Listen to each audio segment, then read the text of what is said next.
الله فلا مضل له ومن يضلل فلا هادي له.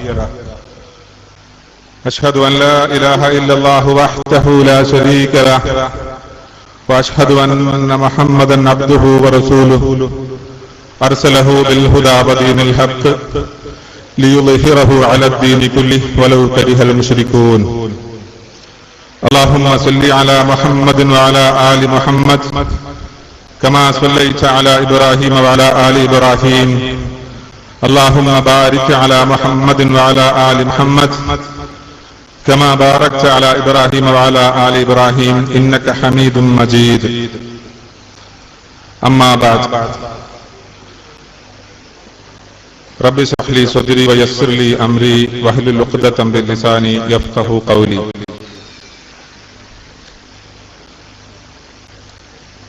ആദരണീയരായ പണ്ഡിതന്മാരെ, സ്നേഹം നിറഞ്ഞ സത്വാന്വേഷികളെ, സഹോദരീ സഹോദരന്മാരെ,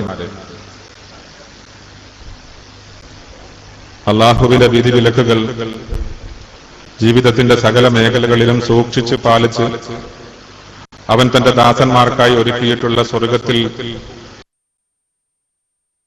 ഇടം നേടുന്നതിനുള്ള പ്രവർത്തനങ്ങൾ, അത്തരം പ്രവർത്തനങ്ങളിൽ നാം എല്ലാം ഒഴുകണേ എന്ന് സ്വന്തത്തെ മറക്കാതെ നിങ്ങൾ ഓരോരുത്തരെയും ഗൗരവപൂർവ്വം ഉപദേശിക്കുകയാണ്, വസിയത്ത് നൽകുകയാണ്.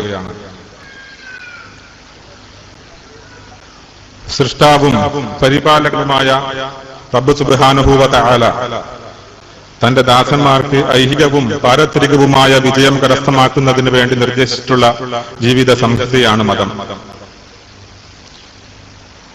ഈ മതം പരിശുദ്ധ ഖുർആനിന്റെയും അതിന്റെ വിശദീകരണമായ തിരുസുന്നത്തിന്റെയും അടിസ്ഥാനത്തിൽ മനസ്സിലാക്കുകയും അതനുസരിച്ച് സ്വജീവിതം ക്രമീകരിക്കുകയും ചെയ്ത സലഫുകളുടെ മാർഗം, അതാണ് നമ്മുടെ ഈ പഠന സെമിനാറിന്റെ പ്രമേയം. അള്ളാഹുവിന്റെ അപാരമായ അനുഗ്രഹത്താൽ ഈ ഒരു പ്രമേയം ചർച്ചക്കെടുക്കുമ്പോൾ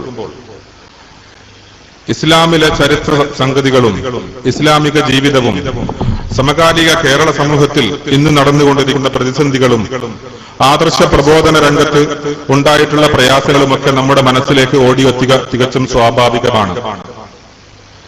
ഈ ഒരു അവസരത്തിൽ നാം മനസ്സിലാക്കേണ്ടുന്ന വസ്തുത, ഖുലഫാഉർ റാഷിദുകളുടെ കാലത്ത് തന്നെ ഇസ്ലാമിൽ വ്യതിചലനങ്ങൾ വന്നു തുടങ്ങിയിട്ടുണ്ട് എന്ന് ചരിത്രം നമ്മെ പഠിപ്പിക്കുകയാണ്. ആദ്യമായി ഇസ്ലാമിൽ വ്യതിചലനത്തിന്റെ ശബ്ദം കേട്ടു തുടങ്ങിയത് ഖവാരിജികളുടെ ഭാഗത്തു നിന്നാണ്. ഇനിൽ ഹുക്മു ഇല്ലാ ലില്ലാഹ്, പരമാധികാരം അള്ളാഹുവിന് മാത്രമാണ് എന്ന് ഒറ്റ നോട്ടത്തിൽ കേട്ടാൽ ഏറ്റവും നല്ല ഒരു വാചകമായി തോന്നാമെങ്കിലും സാധാരണക്കാരുടെ മനസ്സിൽ എപ്പോഴും സംശയങ്ങളുടെ വിത്തുകൾ പാകിക്കൊണ്ടാണ് ഖവാരിജികൾ ആദ്യമായി ഇസ്ലാമിൽ നിന്ന് വ്യതിചലിച്ചു പോയത് എന്ന് ചരിത്രം നമ്മെ പഠിപ്പിക്കുകയാണ്. നമുക്കറിയാം, ചരിത്രം വിശദീകരിക്കുന്ന സഹാബികൾ വ്യക്തമാക്കുന്നു, ഈ വ്യതിചലനത്തിന്റെ കക്ഷികൾ അവസാനം എത്തിച്ചേർന്നത് അലി റളിയല്ലാഹു അൻഹുവിനെതിരെ യുദ്ധം പ്രഖ്യാപിച്ചുകൊണ്ടാണ് ഈ വ്യതിചലനത്തിന്റെ കക്ഷികൾ അവസാനം മറുഭാഗത്തേക്ക് പോയത്. ഒന്നുകൂടി വിശദമായി പറഞ്ഞാൽ, വീണ്ടും വന്ന വ്യതിചലനത്തിന്റെ കക്ഷികൾ നമ്മെ ഉണർത്തിയത് മുഅ്തസിലിയ വിഭാഗം എന്ന് ചരിത്രം വിശേഷിപ്പിക്കുന്ന ആളുകൾ അവർ പറഞ്ഞ കാര്യവും മുസ്ലിം സമുദായത്തിൽപ്പെട്ട ഏതെങ്കിലും ഒരു അംഗം ഏതെങ്കിലും ഒരു വൻപാപം പ്രവർത്തിച്ചു പോയാൽ അവൻ ദീനുൽ ഇസ്ലാമിൽ തന്നെ പുറത്തായി, അവൻ നിത്യമായി നരകത്തിൽ പ്രവേശിച്ച് നരകമോചനമില്ലാത്ത വിധം നരകത്തിൽ കിടക്കേണ്ട അവസ്ഥ വരും എന്ന വളരെയധികം വ്യത്യസ്തമായ ഒരു വീക്ഷണം നൽകിക്കൊണ്ടാണ് മുഅ്തസിലിയ വിഭാഗം കടന്നു വന്നത്. ഇത് രണ്ടും നാം സമകാലിക സംഭവ വികാസങ്ങളുമായി വിശകലനം ചെയ്ത് മനസ്സിലാക്കേണ്ടതുണ്ട്. എന്ത് തന്നെ വിശകലനങ്ങൾ ദീനുൽ ഇസ്ലാമിൽ വന്നു കഴിഞ്ഞാലും ഇസ്ലാമിന്റെ അടിസ്ഥാന പ്രമാണങ്ങളായ പരിശുദ്ധ ഖുർആനും തിരുസുന്നത്തും ഇത് രണ്ടും മനസ്സിലാക്കിയ സലഫുകളുടെ മാർഗവും ഇതിൽ നിന്ന് വ്യതിചലിച്ച ആരെല്ലാമുണ്ടോ അവരൊക്കെ നിന്ദരായി ഇസ്ലാമിന്റെ വൃത്തത്തിൽ നിന്നും പുറത്തു പോകുന്ന കാഴ്ചയാണ് നാം കാണുന്നത്. ആരൊക്കെ എന്തൊക്കെ വിശകലനങ്ങൾ തന്നാലും എന്തൊക്കെ വിമർശനങ്ങൾ നൽകിയാലും എത്രമാത്രം അപഹസിച്ചാലും ഈ മാർഗത്തിൽ തന്നെ നാം പിടിച്ചു നിൽക്കണം. അതനുസരിച്ച് നാം നമ്മുടെ കർമ്മങ്ങൾ ക്രമീകരിക്കണം. എന്നാൽ മാത്രമേ നമുക്ക് വിജയമുള്ളൂ എന്നതാണ് നമ്മുടെ ഈ പഠന സെമിനാറിന്റെ പ്രമേയം നിങ്ങളോട് പറയുന്നത്. ഇൻഷാ അല്ലാഹ് ഈ വിഷയമായിട്ടാണ് ഇവിടെ ഇന്ന് ക്ലാസുകളും പിന്നെ വൈകുന്നേരം 2 പൊതുപ്രഭാഷണങ്ങളും നടക്കുന്നത്. ഞാൻ ദീർഘിപ്പിക്കുന്നില്ല. നമ്മൾ ഇപ്പോൾ തന്നെ ഏകദേശം അരമണിക്കൂർ വൈകിയാണ് തുടങ്ങിയത്. അൽഹംദുലില്ലാഹ് നമ്മുടെ ഇന്നത്തെ ഈ പരിപാടി ഉദ്ഘാടനം ചെയ്യുന്നത് നമ്മുടെ വയോധികനും വന്ധ്യനുമായ നമ്മുടെ അബ്ദുൽ ജബ്ബാർ മൗലവി തുറക്കൽ അവർകളാണ്. അദ്ദേഹത്തിന് ഞാൻ ഈ യോഗത്തിലേക്ക് സ്വാഗതം ചെയ്യുകയാണ്. അള്ളാഹുവിന്റെ ദീൻ പ്രമാണങ്ങൾ അനുസരിച്ച് പഠിക്കുവാനും മനസ്സിലാക്കുവാനും അത് ജീവിതത്തിൽ പകർത്തി മറ്റുള്ള സമുദായത്തിലേക്ക് ദഅവത്ത് നടത്തുവാനും ഒന്നിച്ചു ചേർന്നിട്ടുള്ള നമ്മൾ ആ ഒരു ഉദ്ദേശ ലക്ഷ്യത്തോടെ കൂടി മാത്രമായിരിക്കണം ഇവിടെ ഇരിക്കേണ്ടത്. ഇതൊരു ഹിസ്ബിയത്തിന്റെയോ കഷ്ടത്തിന്റെയോ വേദിയല്ല. ദീൻ പ്രമാണബദ്ധമായി മനസ്സിലാക്കുകയും അതിനെ പരിഹസിക്കുകയും അപഹാസ്യപ്പെടുത്തുകയും ചെയ്യുന്ന ആളുകൾക്ക് പ്രമാണങ്ങൾ ഉദ്ധരിച്ചുകൊണ്ട് മറുപടി കൊടുക്കുകയും ചെയ്യുന്ന ഒരു തലമുറയെ വാർത്തെടുക്കുക എന്നുള്ളതിന്റെ ഒരു ചെറിയ പരിശ്രമമാണ് ഇവിടെ ഇൻഷാ അല്ലാഹ് നടക്കുക. നമ്മുടെ പരിപാടി ഇന്ന് നടക്കുന്നത് 3 സെഷനുകളിലായിട്ടാണ്. ആദ്യത്തെ സെഷൻ ഇൻഷാ അല്ലാഹ് നമുക്ക് ക്ലാസുകൾ എടുക്കുന്നത് ബഹുമാന്യനായ സിറാജുൽ ഇസ്ലാം ബാലുശ്ശേരിയും ഫദലുൽ ഹഖ് ഉമരിയുമാണ്. 12 മണിക്ക് ആ സെഷൻ അവസാനിക്കും. അതിനുശേഷം നമ്മൾ നമസ്കാരത്തിന് ഭക്ഷണത്തിന് വേണ്ടി പിരിയും. 1 മണിക്ക് വീണ്ടും സമ്മേളിക്കുന്ന നമ്മൾ 3 ക്ലാസുകൾക്ക് ഇൻഷാ അല്ലാഹ് 3 ക്ലാസുകൾ നടക്കും. മൂന്നാമത്തെ ക്ലാസ് നടക്കുന്നത് മസ്ജിദ് നൈദിയിലാണ് ഇൻഷാ അല്ലാഹ്. അതിനുശേഷം പിന്നെ നമ്മുടെ അബൂബക്കർ സലഫി, ഷമീർ മദീനി ഈ 2 പണ്ഡിതന്മാരുടെയും പഠനാർഹമായ ക്ലാസുകൾ ഉണ്ടാകും. രണ്ടാമത്തെ സെഷൻ 4:30 അവസാനിക്കും. അസ്ർ നമസ്കാരത്തിനും വിശ്രമത്തിനും ശേഷം 5 മണിക്ക് നമ്മൾ സംശയ നിവാരണ വേദിയാണ്. മഗ്രിബ് വരെ നീളുന്ന സംശയ നിവാരണ വേദിക്ക് ശേഷം നടക്കുന്ന പൊതുപ്രഭാഷണങ്ങൾ. 1ാമത്തെ പ്രഭാഷണം സാജിദ് തിരുരങ്ങാടിയാണ് നടത്തുന്നത്. മുജാഹിദ് പ്രസ്ഥാനവും വിവാദങ്ങളും വസ്തുത എന്ത് എന്ന വളരെ കാലിക പ്രാധാന്യമുള്ള വിഷയമാണ് അദ്ദേഹം അവതരിപ്പിക്കുന്നത്. 8 മണിക്ക് നടക്കുന്ന 2ാമത്തെ പൊതുപ്രഭാഷണത്തിൽ മുജാഹിദ് ബാലുശ്ശേരി പ്രാർത്ഥന അള്ളാഹുവിനോട് മാത്രം എന്ന വിഷയത്തിൽ പ്രഭാഷണം നടത്തും. ഇത്രയുമാണ് പരിപാടിയെക്കുറിച്ചുള്ള ഒരു ഹ്രസ്വമായ വിവരണം. നമ്മുടെ പരിപാടിക്ക് അധ്യക്ഷം വഹിക്കാൻ ഏറ്റിരിക്കുന്ന ലബ്ബാ ദാരിമി, അദ്ദേഹത്തിന് ശാരീരികമായ ചെറിയ അസ്വാസ്ഥ്യമുണ്ട്, എന്നാലും എത്തിച്ചേരുമെന്ന് അറിയിച്ചിട്ടുണ്ട്. അദ്ദേഹത്തിന്റെ അഭാവത്തിൽ അദ്ദേഹത്തെ ഇന്ന് യോഗത്തിലേക്ക് സ്വാഗതം ചെയ്യുകയാണ്, സെമിനാറിലേക്ക് സ്വാഗതം ചെയ്യുകയാണ്. പരിപാടി ഇനിയും ദീർഘിപ്പിക്കാമെന്ന ഉദ്ദേശം കൊണ്ട് തന്നെ അധ്യക്ഷന്റെ അഭാവത്തിൽ ഉദ്ഘാടനം നടത്തുവാൻ വേണ്ടി അബ്ദുൽ ജബ്ബാർ മൗലവി തുറക്കിൽ ക്ഷണിച്ചുകൊണ്ട് ഞാൻ നിർത്തുന്നു. വസല്ലല്ലാഹു തആല വസല്ലം അലാ നബിയിന മുഹമ്മദി വഅലാ ആലിഹി വസ്ഹബിഹി അജ്മഈൻ വആഖിറു ദഅവാനാ അൽഹംദുലില്ലാഹി റബ്ബിൽ ആലമീൻ. അസ്സലാമു അലൈക്കും. ഖുർആനും സുന്നത്തും സലഫുകളുടെ മാർഗവും പഠന സെമിനാറിന്റെ ഔപചാരികമായ ഉദ്ഘാടന ക്രമം ബഹുമാന്യ പണ്ഡിതൻ അബ്ദുൽ ജബ്ബാർ മൗലവി നിർവഹിക്കുകയാണ്. അതിനുവേണ്ടി അദ്ദേഹത്തെ ആദരപൂർവ്വം ക്ഷണിക്കുന്നു.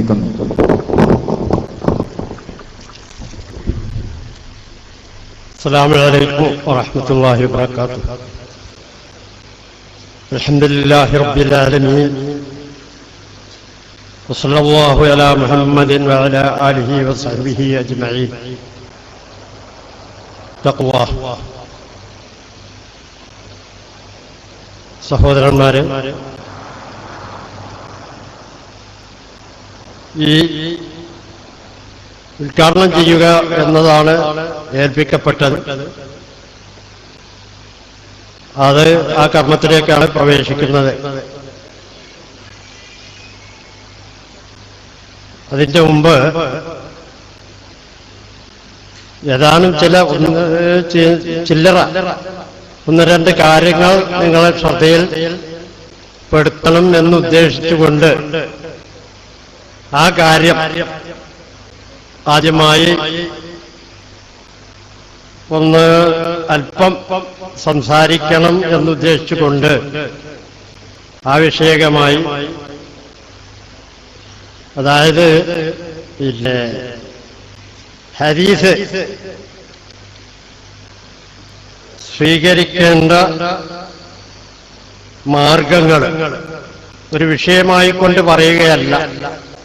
ആ വിഷയമൊക്കെ ഇവിടെ സംസാരിക്കും എന്ന് തന്നെയാണ് വിചാരിക്കുന്നത്. എന്നാൽ നമ്മളെല്ലാവരും മനസ്സിലാക്കിയിട്ടുള്ളത് പോലെ പൂർവികരായ ആദ്യം നബി സല്ലല്ലാഹു അലൈഹി വസല്ലം ഒരു വിഷയം പറയുമ്പോൾ അത് കേൾക്കുന്ന സഹാബികളായ തലമുറ അതിന്റെ ആശയം എങ്ങനെ മനസ്സിലാക്കി, അതായിരിക്കുമല്ലോ ദീനിന്റെ വിധികൾ. നബി സല്ലല്ലാഹു അലൈഹി വസല്ലമയുടെ ഈ സംബോധിത വിഭാഗം അവർ ഹദീസ് പറയുമ്പോൾ മനസ്സിലാക്കുന്ന രൂപം, അത് മനസ്സിലാക്കി ആ ഒരു തത്വം അംഗീകരിക്കുക എന്നുള്ളത് ശേഷം വരുന്ന മുജ്തഹിദുകളോ ഇമാമുകളോ ആരും തന്നെ അതിനെ എതിർത്തിട്ടില്ല. സഹാബികൾ അങ്ങനെ മനസ്സിലാക്കി, അതുകൊണ്ട് അതല്ല നമ്മൾ ഇങ്ങനെ മനസ്സിലാക്കുന്നു എന്നൊരു ചിന്താഗതിയില്ല. ശരിക്കും നസ്സായി നബി സല്ലല്ലാഹു അലൈഹി വസല്ലം ഒരു കാര്യം പറയുമ്പോൾ അത് സഹാബികൾ മനസ്സിലാക്കിയതായിരിക്കും അതിന്റെ രൂപം. ചിലപ്പോൾ സഹാബികൾ തമ്മിൽ തന്നെ അഭിപ്രായ വ്യത്യാസങ്ങൾ ഉണ്ടായേക്കാം. ഹദീസുകള് പറയുന്ന അവസരം സഹാബികളെ ഗ്രഹിക്കുകയും അതിൽ നിന്ന് ചില രൂപങ്ങൾ മനസ്സിലാക്കുന്നതിൽ വ്യത്യാസങ്ങൾ ഉണ്ടാവാം. കർമ്മങ്ങളാണെങ്കിൽ നബി സല്ലല്ലാഹു അലൈഹി വസല്ലമയിൽ നിന്ന് നേരിട്ട് കണ്ട് മനസ്സിലാക്കുന്നു. ചെറിയൊരു ഉദാഹരണം പറയട്ടെ. ഒരു അൻ മസ്റൂഖ് അദ്ദേഹം പറയാണ്, അദ്ദേഹം ആയിഷ റളിയല്ലാഹു അൻഹയോട് ചോദിച്ച കുന്തു, പണ്ഡിതയായ ആയിഷ റളിയല്ലാഹു അൻഹയോട് ഒരു നബി സല്ലല്ലാഹു അലൈഹി വസല്ലമയുടെ ഒരു ഹദീസിനെ കുറിച്ച് ചോദിച്ച് മനസ്സിലാക്കിയതിന്റെ രൂപം. മസ്റൂഖ് പറയുന്നു, കുന്തു മുത്തക്കിയൻ ഇന്ദ ആയിഷത്ത, ആയിഷ റളിയല്ലാഹു അൻഹയുടെ സമീപത്ത് എന്ന് പറഞ്ഞാൽ പള്ളിയിലായിരിക്കും ഇരിക്കുന്നത്. ആയിഷ റളിയല്ലാഹു അൻഹ ഹിജ്റയിലായിരിക്കും. പക്ഷെ നേരെ ആ ചുമരിന്റെ ഭാഗത്ത്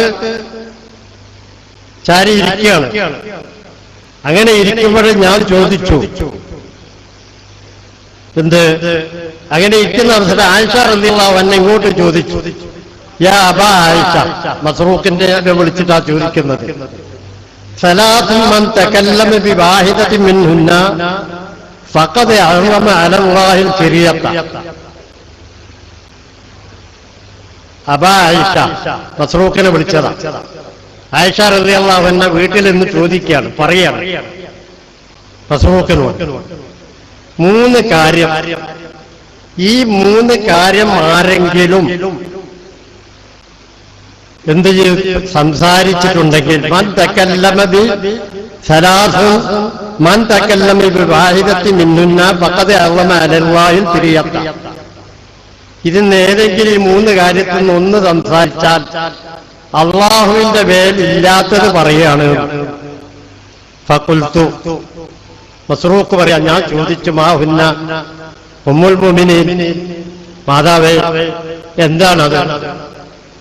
ആയിഷ റളിയല്ലാഹു അൻഹ പറഞ്ഞു, മൻ ദാമ അന്ന മുഹമ്മദൻ സല്ലല്ലാഹു അലൈഹി വസല്ലം റഅ റബ്ബഹു ഫഖദ് അഹറമ അലല്ലാഹിൽ ഫിരിയ. ആരെങ്കിലും മുഹമ്മദ് നബി സല്ലല്ലാഹു അലൈഹി വസല്ലം അള്ളാഹുവിനെ കണ്ടിട്ടുണ്ട് എന്ന് വാദിക്കുന്നുവെങ്കിൽ, പറയുന്നുവെങ്കിൽ അള്ളാഹുവിന്റെ പേരിൽ ഇല്ലാത്തതാ പറയുന്നത്. മൻ റഅ അന്ന മുഹമ്മദൻ സല്ലല്ലാഹു അലൈഹി വസല്ലം റഅ റബ്ബഹു ഫഖദ് അഹറമ അലല്ലാഹിൽ ഫിരിയത ഖാല. മസ്റൂഖ് പറയാ, കുന്തു മുത്തക്കിയൻ, ഞാനിങ്ങനെ ചാരി ഇരിക്കുകയാണ്. ഇപ്പൊ ജലത്ത് ഇത് കേട്ടപ്പോ ഞാനൊന്ന് എഴുന്നേറ്റിരുന്നു, ചാരി ഇരിക്കുന്ന സ്ഥലത്ത്.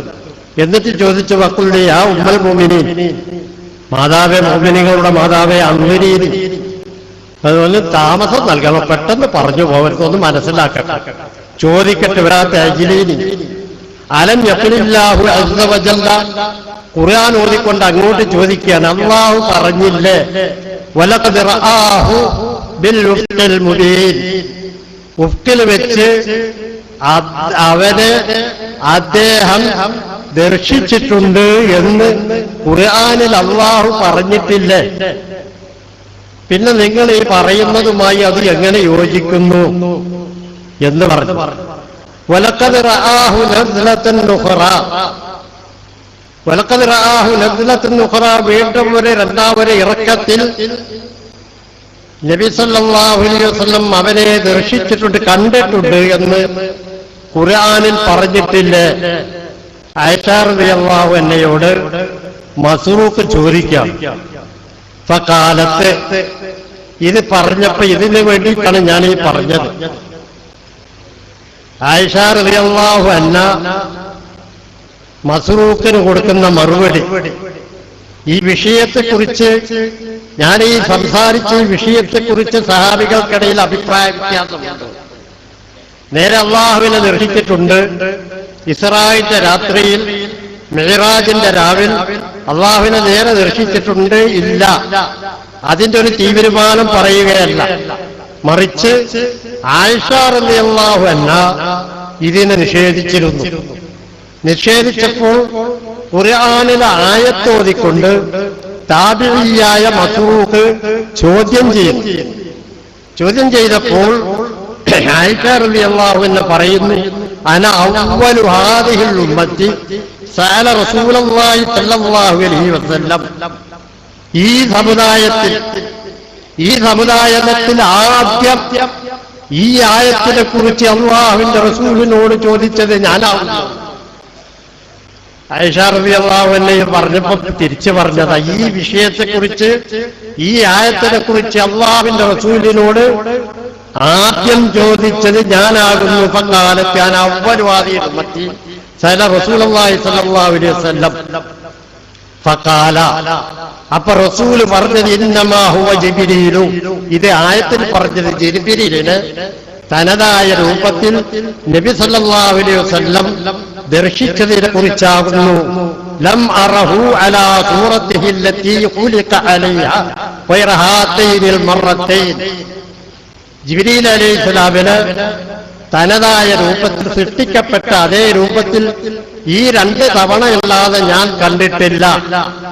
അതിനെക്കുറിച്ചാണ് ആയത്തിൽ പറഞ്ഞത്, റസൂലുള്ളാഹി സ്വല്ലല്ലാഹു അലൈഹി വസല്ലം പറഞ്ഞത്. ഇപ്പൊ പറഞ്ഞു വന്നത്, സഹാബികൾ നബി സല്ലല്ലാഹു അലൈഹി വസല്ലമയിൽ നിന്ന് ഒരു ഹദീസ് വന്നാൽ എന്താണ് അതിന്റെ ആശയം എന്ന് നേരിട്ട് ഗ്രഹിക്കുകയും മാത്രമല്ല അതിൽ സംശയമുണ്ടെങ്കിൽ ഉമ്മുൽ മുഅ്മിനീൻ ആയിഷ റളിയല്ലാഹു അൻഹ പോലെയുള്ളവർ നേരിട്ട് നബി സല്ലല്ലാഹു അലൈഹി വസല്ലമയോട് ചോദിച്ച് മനസ്സിലാക്കുകയും ചെയ്യുന്നു. അങ്ങനെ മനസ്സിലാക്കിക്കൊണ്ട് അതേ പ്രകാരം നബി സല്ലല്ലാഹു അലൈഹി വസല്ലമയുടെ പ്രവർത്തനങ്ങളിൽ നിന്ന് ഹദീസിന്റെ വിശദീകരണം, നബി സല്ലല്ലാഹു അലൈഹി വസല്ലം പറഞ്ഞതിന്റെ വിശദീകരണം നേരെ മനസ്സിലാക്കിക്കൊണ്ട് ആണ് ഇത് മറ്റുള്ളവർക്ക് പഠിപ്പിക്കുന്നത്. അവരിൽ നിന്ന്, സഹാബികളിൽ നിന്ന്, താബിഈകളായ ആളുകൾ അവരിൽ നിന്ന് കേട്ട് മനസ്സിലാക്കിക്കൊണ്ടാണ് ഹദീസുകൾ വരുന്നത്. ഇത് മറ്റൊന്നിന് തെളിവാക്കാറുണ്ട്, തലമുറകളെ പിൻപറ്റണമെന്ന്. തലമുറകളിൽ നിന്ന് കേട്ട് പോന്ന തനതായ ഇസ്ലാമിന്റെ രൂപം നമ്മുടെ കയ്യിലെത്തിയിട്ടുണ്ട്. അതുകൊണ്ട് നമ്മുടെ പൂർവികന്മാരെ നോക്കി അമലി ചെയ്യണം എന്ന് പറയാനും ഇത് ന്യായമാക്കാറുണ്ട്. പക്ഷേ അത് ഇടക്കാലത്ത് വെച്ച് പലതും ഉണ്ടാക്കി തീർത്തതും പൂർവികന്മാരിൽ നിന്ന് കാണാൻ കഴിയും. ആ ഭാഗത്തേക്കല്ല പോകുന്നത്. അത് ചെയ്യണം, അത് പറയണം എന്നുമല്ല.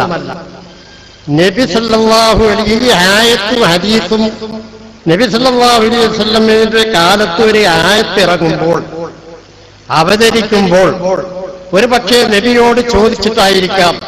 എന്തെങ്കിലും ഒരു വിഷയത്തെക്കുറിച്ച് നബി സല്ലല്ലാഹു അലൈഹി വസല്ലമയോട് ചോദിക്കുമ്പോൾ ഒരു പക്ഷേ നബി മൗനം കൊള്ളും. ഉടനെ ആയത്തിറങ്ങി അത് ഓതി കേൾപ്പിച്ചു കൊടുക്കും. അപ്പോ അതിന് സന്നിഹിതരായ ആളുകൾക്ക് ഇന്ന കാരണത്താലാണ് ഞങ്ങൾ ചോദിച്ചത്, ആ ചോദിച്ചതിന്റെ മറുപടിയാകുന്ന ഇത്. സന്ദർഭം മനസ്സിലാക്കിക്കൊണ്ട് വിഷയം അറിഞ്ഞ് പറഞ്ഞു കൊടുക്കാൻ സാധിക്കുന്നു. ഇങ്ങനെ മനസ്സിലാക്കി അവരിൽ നിന്ന് സഹാബികൾ മനസ്സിലാക്കി, സഹാബികളിൽ നിന്ന് താബിഈകൾ മനസ്സിലാക്കി, ആ മനസ്സിലാക്കി പോന്ന രൂപത്തിലാകുന്നു ഇസ്ലാമിന്റെ നിയമങ്ങൾ, ശരീഅത്തിന്റെ നിയമങ്ങൾ നാം മനസ്സിലാക്കേണ്ടത്. പറഞ്ഞു വന്നത്, ഇത് പറയുമ്പോൾ അഭിപ്രായ വ്യത്യാസങ്ങൾ ഉണ്ടാവാം. സഹാബികൾ മനസ്സിലാക്കിയെടുത്ത് പരസ്പരം അഭിപ്രായ വ്യത്യാസങ്ങൾ ഉണ്ടാകുന്നത് കൊണ്ട് ഒരു പക്ഷേ മുജ്തഹിദുകൾക്കിടയിലും ആ അഭിപ്രായ വ്യത്യാസങ്ങൾ ഉണ്ടായേക്കാം. അങ്ങനെല്ലാം ഉണ്ടാവുന്നുണ്ട്. ഏതായിരുന്നാലും ഏതെങ്കിലും ഒരു സഹാബി മനസ്സിലാക്കിയതിന്റെ പിൻബലം അനുസരിച്ചിട്ടാണ്. ഉദാഹരണത്തിന് ഇപ്പൊ നമ്മൾ പറയുക, പല അഭിപ്രായങ്ങളുണ്ടല്ലോ. സുബ്ഹിലെ ഖുനൂത്ത് ഇമാം ഷാഫി റഹ്മഹുള്ള സുബ്ഹിലെ ഖുനൂത്തുണ്ട് എന്ന് മനസ്സിലാക്കി. ഇമാം അബൂ ഹനീഫ റഹ്മഹുള്ള സുബ്ഹിലെ ഖുനൂത്തില്ലാന്ന് മനസ്സിലാക്കി. പക്ഷേ ഇവിടെ പ്രസംഗിക്കുന്നവരെന്താ പറയാ, സഹിയായ ഹദീസ് കൊണ്ട് സ്ഥിരപ്പെട്ടതല്ലേ. ഇമാം ഷാഫി പോലെയുള്ള മഹാന്മാരായ പ്രഗത്ഭരായ പണ്ഡിതന്മാർ അത് നബി സല്ലല്ലാഹു അലൈഹി വസല്ലമയുടെ സുന്നത്ത് എന്ന് സ്ഥാപിച്ചതല്ലേ. നിങ്ങൾ ആ സുന്നത്ത് നിഷേധിക്കുന്നവരല്ലേ. മുജാഹിദുകൾ വഹാബികൾ സുന്നത്ത് നിഷേധിക്കുന്നവരാണ്. ഇത് പറയുമ്പോൾ ലോകത്തിൽ ഭൂരിപക്ഷം വരുന്ന ഒരു മഹാവിഭാഗം തന്നെ പണ്ഡിതന്മാരുടെ അഭിപ്രായം അനുസരിച്ച് ഇത് സുന്നത്തില്ല എന്ന് മനസ്സിലാക്കിയവരും മനസ്സിലാക്കുന്നവരും ആ കൂട്ടത്തിൽ ഉണ്ട് എന്നുള്ളത് അത്തരം കാര്യങ്ങളിൽ ചിന്തിക്കാറില്ല. പറഞ്ഞത് ഇത് വിഷയം ഈ ഒരു തത്വത്തിൽ ഒതുങ്ങിയിരുന്നുകൊണ്ടായിരിക്കണം. സഹാബികൾ നബിയിൽ നിന്ന് എങ്ങനെ മനസ്സിലാക്കി എന്ന തത്വത്തിൽ ഒതുങ്ങിക്കൊണ്ടായിരിക്കണം.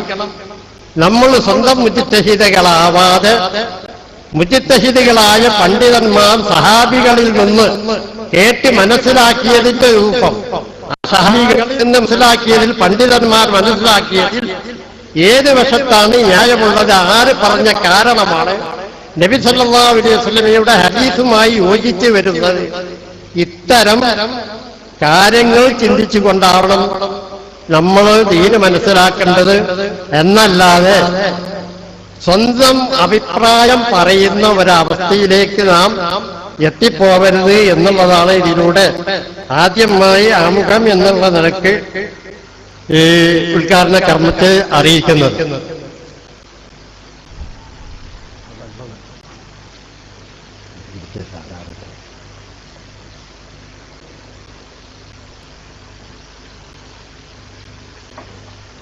ചെറിയ ഒന്ന് രണ്ട് കാര്യങ്ങൾ കൂടി ഉണർത്തിയാണ്.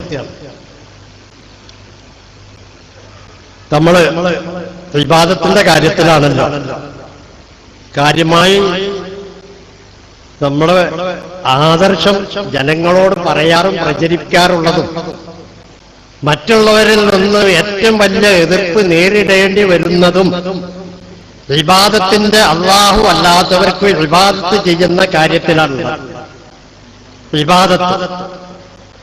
ഇബാദത്ത് നമ്മൾ പറഞ്ഞാൽ നമുക്കറിയും ആരാധന. പറഞ്ഞു വന്നത് ഈ ഇബാദത്തിന്റെ നിർവചനത്തിൽ ചില മനസ്സിലാക്കുകയും അതനുസരിച്ചുള്ള ചില വിമർശനങ്ങൾ ചില ഭാഗങ്ങളിൽ നിന്ന് വരികയും ചെയ്തപ്പോൾ എന്താണ് ഇബാദത്ത് എന്ന് തിരിച്ച് പറയേണ്ടത് നമ്മുടെ ആവശ്യമായി. അഖ്സാ ഗായത്തുൽ ഖുളൂഇ വത്തദുല്ലിൽ പണ്ഡിതന്മാർ മുഫസ്സിറുകൾ ഖുർആൻ തഫ്സീർ എഴുതിയ ആളുകള് ഇബാദത്ത് എന്നാൽ എന്ത് എന്നതിന് നിർവചനം അതിന്റെ തഅരീഫ് പറഞ്ഞത് ഗായത്തുൽ ഖുളൂഇ വത്തദുല്ലുൽ, അഖ്സാ ഗായത്തുൽ ഖുളൂഇ വത്തദുല്ലുൽ, പരമമായ വിനയവും പരമമായ താഴ്മയും ഇതാകുന്നു ഇബാദത്ത്. പരമമായ വിനയവും താഴ്മയും ഉണ്ടാകുന്നത് എങ്ങനെ? ഈ ഇബാദത്തിന്റെ ഈ നിർവചനത്തിൽ ഇത് ശരിയല്ല എന്നുള്ള ഒരു അഭിപ്രായം നമ്മൾ ആരും പറഞ്ഞിട്ടില്ല. പരമമായ വിനയവും താഴ്മയുമാകുന്നു ഇബാദത്ത് എന്ന ആ നിർവചനം പണ്ഡിതന്മാർ മുഫസ്സിറുകൾ തഫ്സീർ ഗ്രന്ഥങ്ങളിൽ എഴുതിയത് അത് ശരിയല്ല എന്ന് നമ്മൾ ആരും പറഞ്ഞിട്ടില്ല. പിന്നെ എന്ത് അത് വിശദീകരിച്ചു കൊടുത്തു. പണ്ഡിതന്മാർ അത് വിശദീകരിച്ചു. എങ്ങനെ വിശദീകരിച്ചു? എപ്പോഴാണ് പരമമായ വിനയവും താഴ്മയും ഉണ്ടാവുക? അത് ഉദാഹരണത്തിന് പറയട്ടെ, ഒരു പോലീസ് മേധാവി വന്ന് പിടിച്ച് ശിക്ഷിക്കാൻ വേണ്ടി വന്നു. കേടിയെ പിടിച്ചു. ഒരു കുറ്റവാളി അയാളുടെ മുമ്പിൽ സുജൂദ് രൂപത്തിൽ വീണുകൊണ്ട് യമാനെ രക്ഷിക്കണേ എന്ന് അയാൾ നിലവിളിച്ചു പറഞ്ഞു എന്നിരിക്കട്ടെ. കാഴ്ചയിൽ അങ്ങേയറ്റത്തെ വിനയവും താഴ്മയുമാകുന്നു. പക്ഷേ ഇയാളെ മനസ്സിൽ അവിടെ ഇബാദത്തുണ്ടോ? പരമമായ വിനയവും പരമമായ ഭക്തിയും ആദരവും ഇയാളെ മനസ്സിലുണ്ടോ?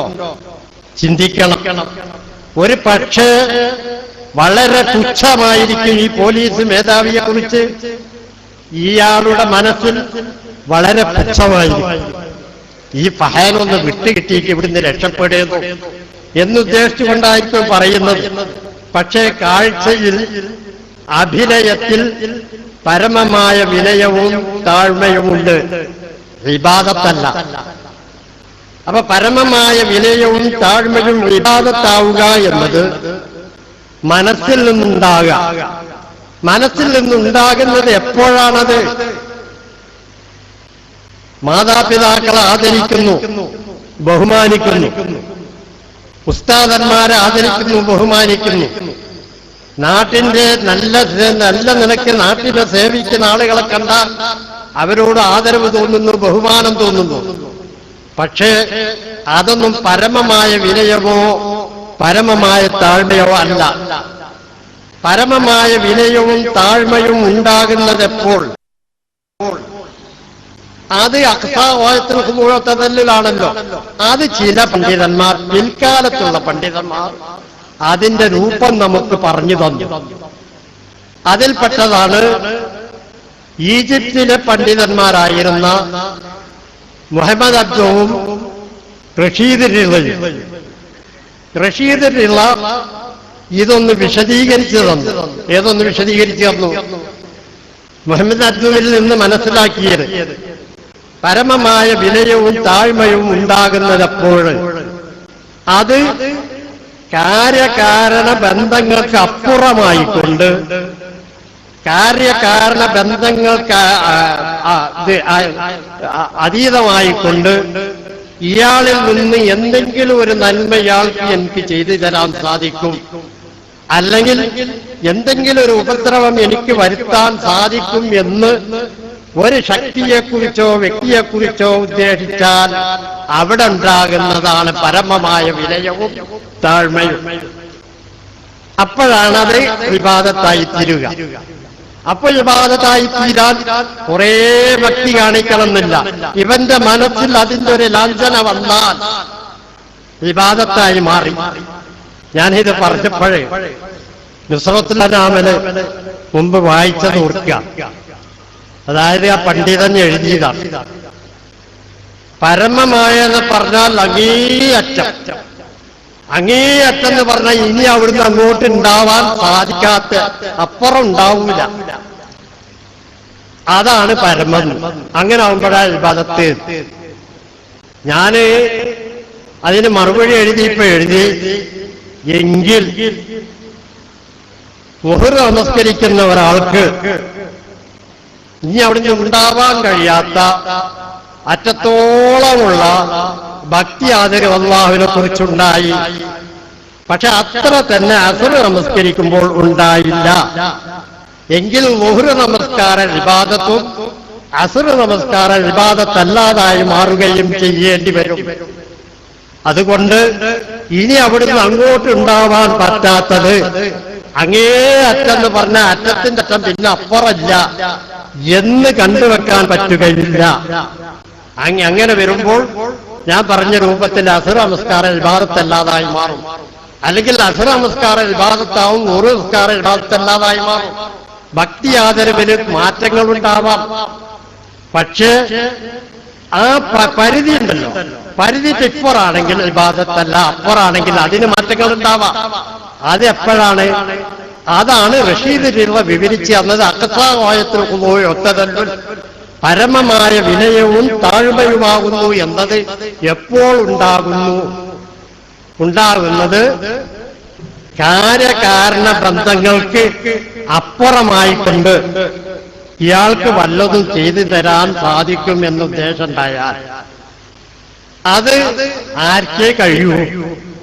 കാര്യകാരണ ബന്ധങ്ങൾക്കപ്പുറമായി എന്തെങ്കിലും ഒരു ഗുണം ചെയ്തു തരാൻ, എന്തെങ്കിലും ഒരു ഉപദ്രവം വരുത്തിവെക്കാൻ അള്ളാഹുവിന് മാത്രമേ കഴിയൂ. സൃഷ്ടികളിൽ നിന്ന് ഒരാൾക്കും സാധ്യമല്ല. അപ്പൊ ഏതെങ്കിലും ഒരു സൃഷ്ടിയെക്കുറിച്ച് ആ വിശ്വാസം വന്നാൽ അത് ഇബാദത്തായി. കാര്യകാരണ ബന്ധങ്ങൾക്ക് ഇത് എന്ന് പറഞ്ഞാൽ അള്ളാഹുവിന് കുൻ എന്ന് ഉണ്ടാവ് എന്ന് ഉദ്ദേശിച്ചാൽ ഉണ്ടായി. അത് എന്ത് വേണ്ട, കാര്യകാരണ ബന്ധങ്ങൾക്ക് അതീത. പക്ഷേ കാര്യകാരണ ബന്ധങ്ങളിലൂടെയാണ് അള്ളാഹു ഈ ലോകത്ത് കാര്യങ്ങൾ നടത്തുക.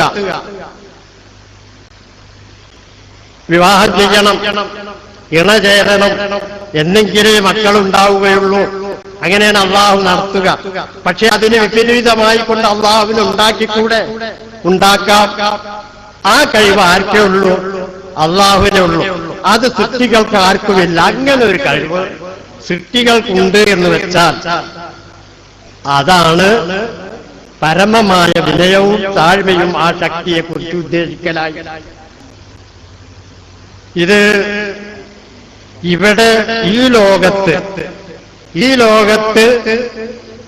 അഭൗതികമായ മാർഗത്തിൽ കാര്യകാരണ ബന്ധങ്ങൾക്ക് അതീതമായി മനുഷ്യന്റെ സൃഷ്ടികളുടെ കയ്യിലൂടെ എന്തെങ്കിലും പ്രകടമാകുന്നുണ്ടെങ്കിൽ അത് മുഅ്ജിസത്തും കറാമത്തും മാത്രമാണ്.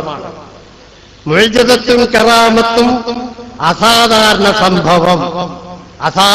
സംഭവം സൃഷ്ടികളുടെ കഴിവിൽപ്പെട്ടതല്ല. ഈസാ നബി അലൈഹിസ്സലാമിന്റെ വടി, മൂസാ നബി അലൈഹിസ്സലാമിന്റെ വടി, ആ വടി അള്ളാഹുവിന്റെ ആജ്ഞപ്രകാരം തറയിലിടുന്നു, താഴെയിടുന്നു. കാര്യകാരണ ബന്ധങ്ങൾക്ക് അതീതമായി, അല്ലെങ്കിൽ അള്ളാഹു നടത്തുന്ന നമുക്കറിയാത്ത വല്ല കാരണങ്ങളും ഉണ്ടാവാം, സർപ്പമായി മാറുന്നു.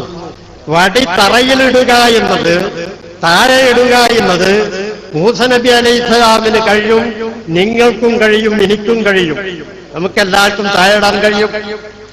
പക്ഷേ ഞാനും നിങ്ങളത് താഴെയിട്ടാൽ സർപ്പമായി മാറുന്നില്ല. മൂസാ നബി അലൈഹിസ്സലാം വടി താഴെയിട്ടാൽ സർപ്പമായി മാറുമോ? ഇതൊന്ന് സർപ്പാകട്ടെ എന്ന് ഉദ്ദേശിച്ച് ഇങ്ങനെ പോകുന്നടിയിൽ അതുമില്ല. മുഅ്ജിസത്ത് പ്രകടമാക്കാൻ വേണ്ടി അള്ളാഹു കൽപ്പിക്കുന്നു, താഴെയിടുക, ഇടുന്നു, സർപ്പമായി മാറുന്നു. പറഞ്ഞു വന്നത് മുഅ്ജിസത്ത് കറാമത്ത് മാത്രമാണ്. കാര്യകാരണ ബന്ധങ്ങൾക്ക് അതീതമായി സൃഷ്ടികൾ മുഖേന ഈ ലോകത്ത് വല്ലതും പ്രകടമാകുന്നുണ്ടെങ്കിൽ പ്രകടമാകുന്നത് അത് മാത്രമാണ്. അല്ലാത്ത ഒന്നും തന്നെ സൃഷ്ടികൾ മുഖേന ഈ ലോകത്ത് നടക്കുകയില്ല. ഉണ്ട് എന്ത്? ഇവിടെ നമ്മൾ മേജിക്ക് കാണാറുണ്ടല്ലോ, ഒരു പക്ഷെ കയ്യിൽ പിടിച്ച കടലാസിൽ പിടിച്ച പറവയായി പറക്കുന്നു. അത് അതിന്റെ ആളുകൾ വരെ ഇത് സത്യമല്ല, മിഥ്യയാകുന്നു. അതിൽ നമുക്ക് അത്ഭുതം എന്താ? അതിന്റെ കൈക്കടുപ്പവും അതിൽ ആ നമുക്കറിയാൻ കഴിയാത്ത ഒരു രഹസ്യം അതിൽ കാണിക്കുന്ന ഒരു കുതന്ത്രം അവിടെ പ്രയോഗിച്ചിട്ടുണ്ട് എന്നതിലാണ് നമുക്ക് അത്ഭുതമുള്ളത്. അപ്പം ഇതാണ് എന്ത് മനസ്സിലാക്കേണ്ടത്? കാര്യകാരണ ബന്ധങ്ങൾക്ക് അതീതമായി ഈ ലോകത്ത് നടക്കുന്ന ഇത് മാത്രമേ ഉള്ളൂ. എന്നാൽ സൃഷ്ടികൾക്കില്ല. എന്നാൽ സൃഷ്ടികളിലൂടെ അള്ളാഹുവിന്റെ മുഅ്ജിസത്ത് വെളിവാക്കാം. പറഞ്ഞു വന്നത്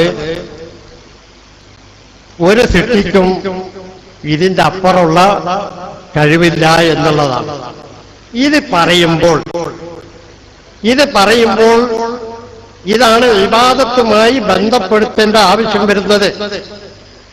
ഇത് നമ്മുടെ ജനങ്ങൾക്ക് മനസ്സിലാക്കി കൊടുക്കുമ്പോൾ ഏതൊരു ഘട്ടത്തിലും ഒരാള് മറ്റൊരു മനുഷ്യനെ വിളിച്ച് സഹായം ആവശ്യപ്പെട്ടാൽ, ഒരാള് ഒരു സ്ഥലത്തിലൂടെ നടന്നു പോവുകയാണ്, എന്തോ ഒരു ഭീകരജീവി വരുന്നു കണ്ടു, അയാൾ അവിടെ നിന്നിട്ട് ഓടി വരണേന്ന് ഉറക്കനെ നിലവിളിച്ചു. പ്രാർത്ഥന അതിലുണ്ടാ? കാര്യകാരണ ബന്ധത്തിനപ്പുറം എന്തെങ്കിലും പ്രതീക്ഷിക്കുന്നുണ്ടോ? ഒന്നും പ്രതീക്ഷിക്കുന്നില്ല. പിന്നെയോ എന്റെ ശബ്ദം കേട്ട് ആരെങ്കിലും കേട്ടിട്ട് എന്നെ സഹായിക്കാൻ ഓടി വരട്ടെ എന്ന ഉദ്ദേശത്തിൽ അയാൾ വിളിക്കുമ്പോൾ ആ വിളിയിൽ എന്തില്ല? പ്രാർത്ഥനാ മനോഭാവം. കാര്യകാരണ ബന്ധങ്ങൾക്ക് അതീതമായി അദ്ദേഹം ഒന്നും ചിന്തിക്കുന്നില്ല.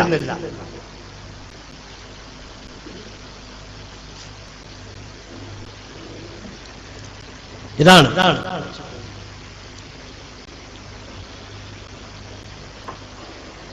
പിന്നെ ഇത് പറയുമ്പോൾ കാര്യകാരണ ബന്ധങ്ങൾക്ക് അതീതമായി ഒന്നും ചിന്തിക്കുന്നില്ല എന്ന് പറഞ്ഞല്ലോ. എന്താണ് ഇവിടെ ഇങ്ങനെ ഒരു ചർച്ച ഉണ്ടായിത്തീരാൻ ഒരു വിവാദ വിഷയം? ഞാൻ പറയുന്നത് ആ വിവാദ വിഷയത്തേക്ക് ഞാൻ പ്രവേശിക്കുന്നില്ല, കാരണം അത് നമ്മുടെ ചർച്ചയുമല്ല. അതിനുള്ള ഒരു കാരണം മനസ്സിലാക്കി വെക്കണം. സാധാരണ ഷെയ്ഖന്മാര് അല്ലെങ്കിൽ പണ്ഡിതന്മാർ റദ്ദ് ചെയ്യുമ്പോഴാണ് അല്ലാഹു അല്ലാത്തവരോട് പ്രാർത്ഥിക്കാനുള്ള രേഖയായിക്കൊണ്ട് ചില കാര്യങ്ങൾ പറയുമ്പോൾ അതിന് റദ്ദായിക്കൊണ്ട് അതിൽ പ്രാർത്ഥനയില്ല, അത് പ്രാർത്ഥനയല്ല എന്ന് പറയേണ്ടി വരുന്നു. അത് പണ്ഡിതന്മാർ മുഴുവൻ സ്വീകരിച്ചു വന്നതാണ്. ഇപ്പോ ഇവിടെ വിവാദമായി നടക്കുന്ന ഹദീസ് ഉണ്ടല്ലോ, ഈ ഹദീസ് മുമ്പ് അല്ലാഹു അല്ലാത്തവരോട് പ്രാർത്ഥിക്കാൻ വേണ്ടി തെളിവാക്കിയ പലരുമുണ്ട്. ഈ പല പണ്ഡിതന്മാർക്കും ഇന്ന് ജീവിച്ചിരിക്കുന്നവരും മരണപ്പെട്ടു പോയവരുമായ പണ്ഡിതന്മാർ മറുപടി കൊടുത്തതൊക്കെ അത് പ്രാർത്ഥനയല്ല എന്ന രൂപത്തില. ആ ഭാഗത്തേക്കൊന്നും നീങ്ങുന്നില്ല.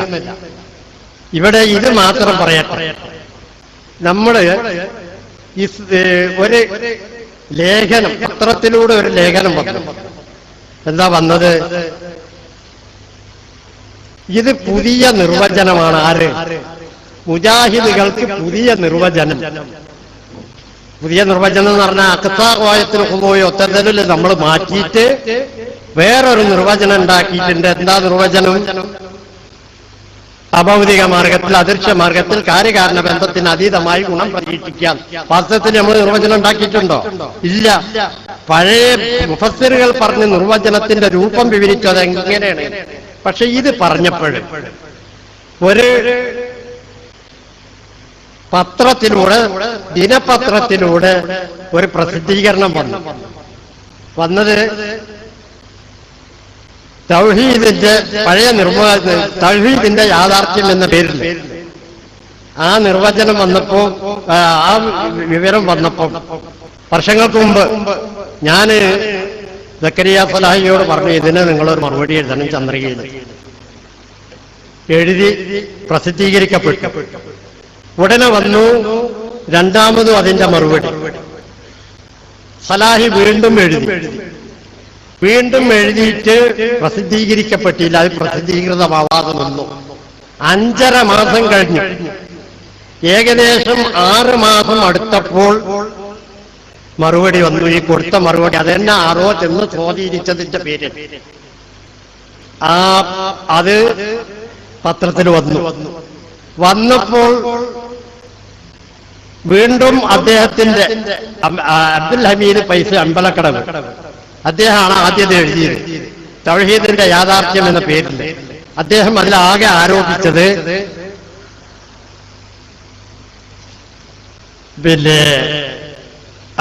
ഇതാണ്: തൗഹീദിന്റെ നിർവചനം നമ്മൾ മാറ്റിയിട്ടുണ്ട്. ഈ മാറ്റിയിട്ടുണ്ട് എന്ന ആരോപണത്തിലൂടെയാണ് പഴയ നിർവചനത്തിലേക്ക് മടങ്ങണം, എന്നാലേ നമ്മൾ എന്താവുള്ളൂ, യഥാർത്ഥ തൗഹീദിലെത്തുള്ളൂ. അപ്പൊ അതിന് മറുപടി പറഞ്ഞത് എന്ത്? പഴയ നിർവചനം നമ്മൾ മാറ്റിയിട്ടില്ല എന്ന് പറഞ്ഞുകൊണ്ട് അവസാനം എന്തുണ്ടായി? അവസാനം ഇവിടെ ആ കാര്യം ഒന്ന് മനസ്സിലാക്കി വെക്കണം. ഞാൻ നിർത്തുകയാണ്, സമയം ഉപയോഗിക്കുന്നുണ്ട്. ഇവിടെ ജിന്നുകളില്ലേ, മലക്കുകളില്ലേ, മലക്കുകൾക്ക് അഭൗതിക കഴിവുകളില്ലേ? അഭൗതിക കഴിവുകളിൽ വിശ്വസിച്ചാൽ മുശ്രിക്കാവണ്ടേ? അപ്പോൾ മലക്കുകളുടെയും ജിന്നുകളുടെയും അഭൗതിക കഴിവിൽ മുജാഹിദുകളും വിശ്വസിക്കുന്നില്ലേ? അതുകൊണ്ട് നിങ്ങൾ മുശ്രിക്കായില്ലേ? ഇതാണ് അവസാനം എഴുതിയത്. മുജാഹിദുകളും വിശ്വസിക്കുന്നു അഭൗതിക കഴിവിൽ. ആരുടെ? മലക്കുകളുടെയും ജിന്നിന്റെയും. അപ്പോ അതുകൊണ്ട് നിങ്ങളെ നിർവചനം അനുസരിച്ച് നിങ്ങൾ മുശ്രിക്കായി. പത്രത്തിൽ അത് വരാത്തത് കൊണ്ട് പിന്നെ ഞാൻ ഇസ്ലാമിൽ എഴുതി അതിൽ പ്രാർത്ഥന ഇല്ല. അഭൗതിക മാർഗത്തിൽ ഗുണം പ്രതീക്ഷിക്കുന്നില്ല, ഗുണം പ്രതീക്ഷിക്കുന്നുണ്ടെങ്കിൽ അത് പ്രാർത്ഥനയാവുള്ളൂ. പക്ഷെ അദ്ദേഹം അത് ഏറ്റെടുത്തിട്ട് പിന്നീട് ഇപ്പോൾ നമ്മൾ തമ്മിലുള്ള അഭിപ്രായ വ്യത്യാസം തീർന്നു, ഇനി നമുക്ക് തെറ്റ് തിരുത്തി വന്നാൽ നമുക്ക് ലയിക്കാം, അങ്ങനെ ലയന ചർച്ചയ്ക്ക് പിന്നെ വിളിക്കലുണ്ടായത്. ഇത് കണ്ട് കുറെ ആളുകൾ വഞ്ചിതരായി എന്ന് മാത്രമല്ല ഇങ്ങനെ പ്രാർത്ഥിക്കാമെന്ന് ഇസ്ലാഹിൽ എഴുതിയിട്ടുണ്ട് എന്ന് വമ്പിച്ച പ്രചരണം. ഈ പ്രചരണത്തോടു കൂടി എന്തായി, ഇത് മറ്റത് മറന്നുപോയി. ഏത് മറന്നുപോയി? യഥാർത്ഥത്തിൽ ഇതേ കാര്യം ഇതേ വിഷയത്തിൽ മറുപടി കൊടുത്തുകൊണ്ട് ഷബാബിൽ ഇവർ ഒന്നായിരുന്ന കാലത്ത് 2000 മുമ്പ് സൃഷ്ടികൾക്ക് നൽകപ്പെട്ട കഴിവിനതീതമായ കാര്യങ്ങളിൽ സഹായം തേടലാണ് പ്രാർത്ഥന. ഒന്നുകൂടി കേട്ടോളൂ, ഇത് പറഞ്ഞു നിർത്തുകയാണ്. സൃഷ്ടികൾക്ക് നൽകപ്പെട്ട കഴിവിനതീതമായ കാര്യങ്ങളിൽ സഹായം തേടലാണ് പ്രാർത്ഥന. ആരെഴുതിയത? ഇവിടെ KNM ഭിന്നിച്ച് മടവൂർ വിഭാഗവും ഔദ്യോഗിക വിഭാഗവുമായി പിരിയുന്നതിന്റെ വർഷങ്ങൾക്ക് മുമ്പ് ഒരു മുസ്ലിയാരെ കൊടുത്ത ചോദ്യത്തിന് KNM-ന്റെയും ISM-ന്റെയും എല്ലാവരുടെയും മുഖപത്രമായിരുന്ന ഷബാബിൽ എഴുതി സൃഷ്ടികൾക്ക് നൽകപ്പെട്ട കഴിവിനതീതമായ കാര്യങ്ങളിൽ സഹായം തേടലാണ് പ്രാർത്ഥന. മരുഭൂമിയിലൊക്കെ ഉണ്ടാവാൻ സാധ്യതയുള്ള ജിന്നുകൾക്കും മലക്കുകൾക്കും അവർക്ക് കഴിവ് നൽകപ്പെട്ട വിഷയത്തിൽ സഹായം ആവശ്യപ്പെട്ടാൽ അത് പ്രാർത്ഥനയാണെന്ന് ഇസ്ലാം പ്രാർത്ഥനയെന്ന് പറയാവുന്നതല്ല. മരുഭൂമിയിലുണ്ടാകാൻ ഇടയുള്ള ജിന്നുകൾക്കും മറ്റും നൽകപ്പെട്ട കഴിവ് നിന്ന് സഹായം ആവശ്യപ്പെട്ടാൽ അത് പ്രാർത്ഥനയാണെന്ന് പറയാവുന്നതല്ല ഇസ്ലാമിക കാഴ്ചപ്പാടിൽ.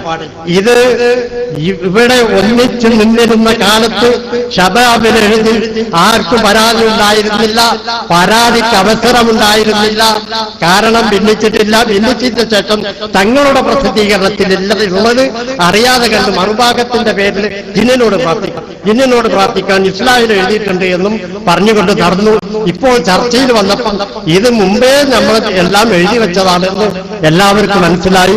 ഇത് അല്ലാഹു സുബ്ഹാനഹു വ തആല നമ്മെ എല്ലാ നിലക്കും അനുഗ്രഹിക്കട്ടെ.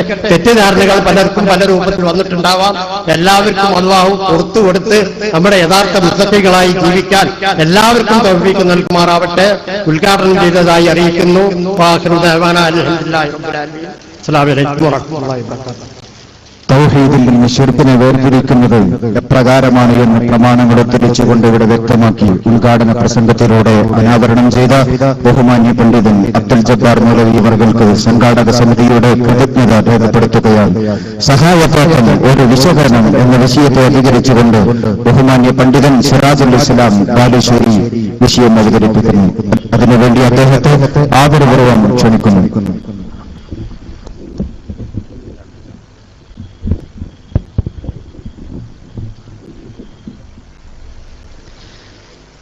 السلام عليكم ورحمة الله وبركاته. بسم الله الرحمن الرحيم. الحمد لله رب العالمين والعاقبة للمتقين ولا عدوان إلا على الظالمين. الصلاة والسلام على أشرف الأنبياء والمرسلين نبينا محمد بن عبد الله وعلى آله وصحبه أجمعين وعلى من اتبعهم بإحسان إلى يوم الدين. أما بعد. സ്നേഹമുള്ള സഹോദരന്മാരെ, സഹോദരികളെ, ബഹുമാന്യരായ പണ്ഡിതന്മാരെ, നേതാക്കളെ, സഹായം ചോദിക്കൽ ഒരു വിശകലനം എന്ന വിഷയത്തെ സംബന്ധിച്ചാണ് ഇൻഷാ അല്ലാഹ് ഈ ക്ലാസ്സിൽ സൂചിപ്പിക്കുവാൻ ഉദ്ദേശിക്കുന്നത്. പ്രമാണബദ്ധമായി വിഷയം അവതരിപ്പിക്കുവാനും ആയത് നിങ്ങൾക്ക് മനസ്സിലാക്കുവാനുമുള്ള തൗഫീഖ് അല്ലാഹു സുബ്ഹാനഹു വ തആല നമുക്കെല്ലാവർക്കും നൽകുമാറാകട്ടെ. മാനവ സമൂഹത്തെയും ജിന്നുവർഗത്തെയും അല്ലാഹു സുബ്ഹാനഹു വ തആല സൃഷ്ടിച്ചത് അവന് മാത്രം ഇബാദത്ത് ചെയ്യുവാൻ വേണ്ടിയാണ്. വമാ ഖലഖതുൽ ജിന്ന വൽ ഇൻസ ഇല്ലാ ലിയഅ്ബുദൂൻ. ജിന്നിനെയും മനുഷ്യനെയും എനിക്ക് മാത്രം ഇബാദത്ത് ചെയ്യുവാൻ വേണ്ടിയാണ് സൃഷ്ടിച്ചിട്ടുള്ളത് എന്ന് അല്ലാഹു സുബ്ഹാനഹു വ തആല പറയും. എന്താണ് ഇബാദത്ത്? നേരത്തെ ജബ്ബാർ മൗലവി വിശദീകരിച്ചു. അഖ്സാ ഗായത്തിൽ ഖുദൂഇ വത്തദല്ലുൽ, വിനയത്തിന്റെയും താഴ്മയുടെയും പരമമായ ഭാവം കാണിക്കുന്നതിനാണ് ഇബാദത്ത് എന്ന് പറയുന്നത്. അപ്പോൾ മനുഷ്യനെയും ജിന്നിനെയും അല്ലാഹു സുബ്ഹാനഹു വ തആല സൃഷ്ടിച്ചത് പരമമായ വിനയവും താഴ്മയും അല്ലാഹു സുബ്ഹാനഹു വ തആലക്ക് മാത്രം നൽകുവാൻ വേണ്ടിയാകുന്നു. അതുകൊണ്ട് തന്നെ പരമമായ ഈ ഒരു വിനയത്തിന്റെ ഭാവം ജിന്നുവർഗം അല്ലാഹു അല്ലാത്തവർക്ക് നൽകാൻ പാടില്ല, മനുഷ്യൻ അല്ലാഹു അല്ലാത്ത ആളുകൾക്ക് നൽകാൻ പാടില്ല. ആരെങ്കിലും വിനയത്തിന്റെയും താഴ്മയുടെയും പരമമായ ഈ ഭാവം അല്ലാഹു അല്ലാത്ത ആളുകൾക്ക് നൽകിയാൽ അവൻ അല്ലാഹുവിനുള്ള ഇബാദത്തിൽ പങ്കുചേർക്കുന്നവനാണ്, അതുവഴി അവൻ ശിർക്ക് ചെയ്യുന്നവനാണ്. അങ്ങനെ അയാൾ മുശ്രിക്കായി തീരുകയും ചെയ്യും. ഈ ഒരു ശിർക്കാകട്ടെ അല്ലാഹു സുബ്ഹാനഹു വ തആല ഒരിക്കലും പൊറുക്കാത്ത പാപമാകുന്നു. ഇന്നല്ലാഹ ലാ യഗ്ഫിറു അൻ യുശ്റക ബിഹി വ യഗ്ഫിറു മാ ദൂന ദാലിക ലിമൻ യശാ വമൻ യുശ്രിക് ബില്ലാഹി ഫഖദ് ഹറമ അല്ലാഹു അലൈഹിൽ ജന്ന ലഇൻ അശ്റക്ത ലയഹ്ബതന്ന അമലുക ഇന്ന അശ്ശിർക ലളുൽമുൻ അളീം എന്നൊക്കെ പരിശുദ്ധ ഖുർആൻ പഠിപ്പിച്ചിട്ടുള്ള ഈ മഹാപാതകം ഉണ്ടാകുന്നത് എപ്പോഴാണ്? ഒരാൾ വിനയത്തിന്റെയും താഴ്മയുടെയും പരമമായ ഭാവം അല്ലാഹു സുബ്ഹാനഹു വ തആല അല്ലാത്ത ആളുകൾക്ക് നൽകുമ്പോഴാണ്. ശരി, എങ്കിൽ ഇസ്തിആനയുമായി ബന്ധപ്പെട്ട് സഹായത്തേട്ടവുമായി ബന്ധപ്പെട്ടുള്ള വിവാദം നമുക്കിടയിൽ നടന്നുകൊണ്ടിരിക്കുകയാണല്ലോ. യഥാർത്ഥത്തിൽ തൗഹീദ് മനസ്സിലാക്കിയ ആളുകളെ സംബന്ധിച്ചിടത്തോളം ഇതൊരു വിവാദ വിഷയമല്ല. എന്തുകൊണ്ടെന്നാൽ ഇസ്തിആന ഇബാദത്തുമായി ബന്ധപ്പെട്ട് ചർച്ച ചെയ്യുന്നിടത്ത് അത് അല്ലാഹു സുബ്ഹാനഹു വ തആല അല്ലാത്ത ഒരാൾക്കും നൽകാൻ പാടില്ല എന്നത് ഇസ്ലാമിന്റെ സുചിന്തിതമായ കാഴ്ചപ്പാടാണ്. പരിശുദ്ധ ഖുർആനിലെ ഏറ്റവും മഹത്തായ അധ്യായമായ സൂറത്തുൽ ഫാത്തിഹയിലെ ഏറ്റവും മഹത്തായ വചനമെന്ന് പണ്ഡിതന്മാർ വിശേഷിപ്പിച്ചത് ഇയ്യാക നഅ്ബുദു വ ഇയ്യാക നസ്തഈൻ. അല്ലാഹുവേ, നിനക്ക് മാത്രം ഞങ്ങൾ ഇബാദത്ത് ചെയ്യുന്നു. ആ ഇബാദത്തിന്റെ പരിധിയിൽ വരുന്ന ഇസ്തിആന അത് അല്ലാഹുവേ നിനക്ക് മാത്രമേ, അല്ലെങ്കിൽ നിന്നോട് മാത്രമേ ഞങ്ങൾ നടത്തുകയുള്ളൂ. അതുകൊണ്ട് തന്നെ ഇബാദത്തുമായി ബന്ധപ്പെട്ട ചർച്ചയിൽ ഇസ്തിആനത്ത് അഥവാ സഹായതേട്ടം അല്ലെങ്കിൽ സഹായം ആവശ്യപ്പെടൽ അത് ചർച്ച ചെയ്യുന്നിടത്ത് പണ്ഡിതന്മാർക്കിടയിൽ യാതൊരു അഭിപ്രായ വ്യത്യാസവുമില്ല. ആ ഇസ്തിആന അല്ലാഹു സുബ്ഹാനഹു വ തആലക്ക് മാത്രമേ നൽകുവാൻ പാടുള്ളൂ. അതുകൊണ്ടാണ് റസൂൽ കരീം സല്ലല്ലാഹു അലൈഹി വസല്ലമ കുട്ടിയായ അബ്ദുല്ലാഹി ഇബ്നു അബ്ബാസ് റളിയല്ലാഹു അൻഹുവിനെ വിളിച്ചുകൊണ്ട് ഇങ്ങനെ പറയുന്നത്, ഇദാ സഅൽത ഫസ്അലില്ലാഹ് വ ഇദാ ഇസ്തഅൻത ഫസ്തഇൻ ബില്ലാഹ്. നീ ചോദിക്കുകയാണെങ്കിൽ അല്ലാഹു സുബ്ഹാനഹു വ തആലയോട് മാത്രമേ ചോദിക്കാൻ പാടുള്ളൂ. നീ ഇസ്തിആന നടത്തുകയാണെങ്കിൽ അല്ലാഹു സുബ്ഹാനഹു വ തആലയോട് മാത്രമേ ഇസ്തിആന നടത്തുവാൻ പാടുള്ളൂ. അപ്പോൾ ഇസ്തിആന സഹായം ചോദിക്കുക, വല്ലതും ആവശ്യപ്പെടുക എന്നത് തൗഹീദുമായി ബന്ധപ്പെട്ട് ചർച്ച ചെയ്യുമ്പോൾ, ഇബാദത്തുമായി ബന്ധപ്പെട്ട് ചർച്ച ചെയ്യുമ്പോൾ അത് അല്ലാഹു സുബ്ഹാനഹു വ തആലക്ക് മാത്രമേ നൽകുവാൻ പാടുള്ളൂ എന്നാണ് ഇസ്ലാമിക ലോകത്തിലെ പണ്ഡിതന്മാർ നമുക്ക് പഠിപ്പിച്ചു തന്നത്, നമ്മൾ മനസ്സിലാക്കിയത്, നമ്മൾ വിശദീകരിച്ചത്. അതുകൊണ്ട് തന്നെ ഇബാദത്തിന്റെ കൂട്ടത്തിൽ എണ്ണപ്പെടുന്ന ഇസ്തിആന അല്ലാഹു സുബ്ഹാനഹു വ തആല അല്ലാത്ത ഒരാൾക്കും നൽകാൻ പാടില്ല എന്നത് മുസ്ലിമീങ്ങളുടെ അഖീദയാണ്. അത് ജിന്നിനോട് പാടില്ല, അത് മലക്കിനോട് പാടില്ല, അത് ഭൗതിക ജീവിയോട് പാടില്ല, അത് അഭൗതിക ജീവിയോട് പാടില്ല, അത് ഹയ്യിനോട് പാടില്ല, അത് ഹാളിനോട് പാടില്ല, അത് ഖാദിറിനോട് പാടില്ല. എന്തുകൊണ്ടെന്നാൽ ഇബാദത്തിന്റെ പരിധിയിൽ വരുന്ന ഇസ്തിആന, ആ ഇസ്തിആന ഒരിക്കലും സൃഷ്ടികളിൽ ഒരാൾക്കും നൽകാൻ പാടില്ലാത്തതാകുന്നു എന്ന് നമ്മൾ മനസ്സിലാക്കണം.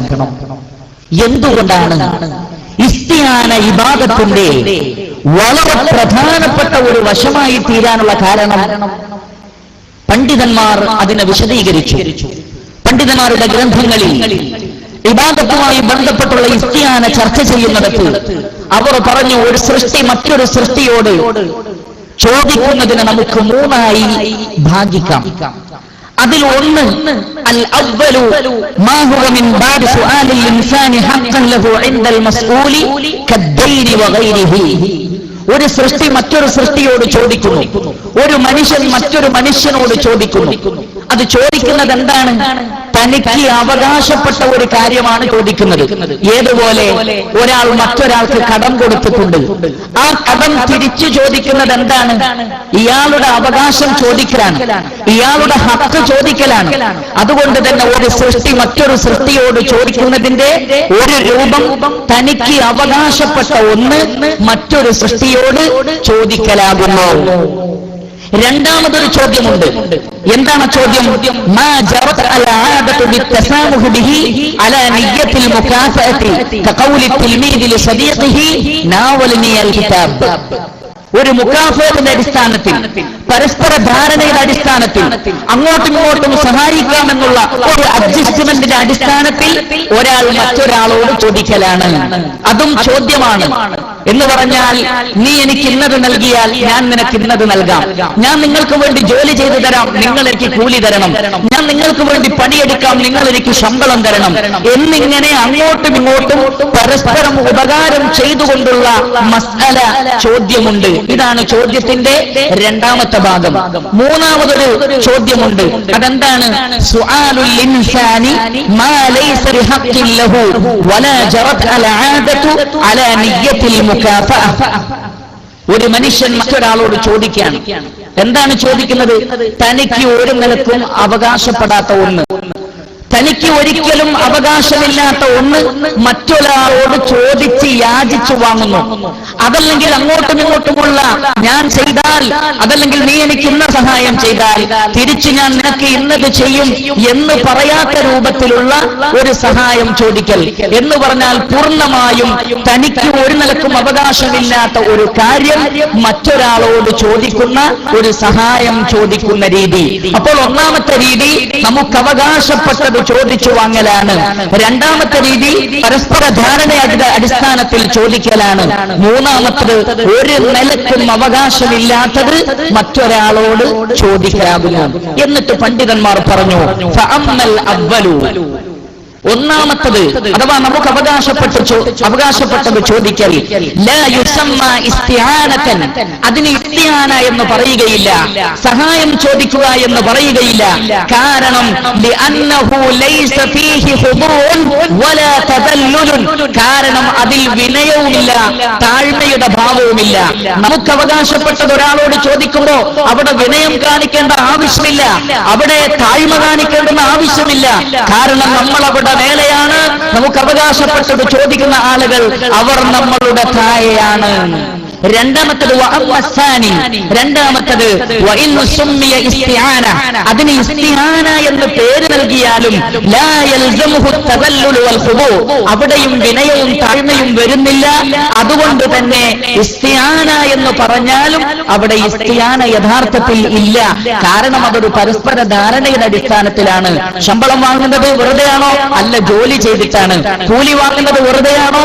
അല്ല, അയാൾക്ക് വേണ്ടി പണിയെടുത്തിട്ടാണ്. അതുകൊണ്ട് തന്നെ കൂലി ചോദിക്കുന്നതിനെ ഇസ്തിയാന എന്ന് പറയുക സാധ്യമല്ല. അവിടെ വിനയവും താഴ്മയുമില്ല. എന്നാൽ മൂന്നാമത്തെ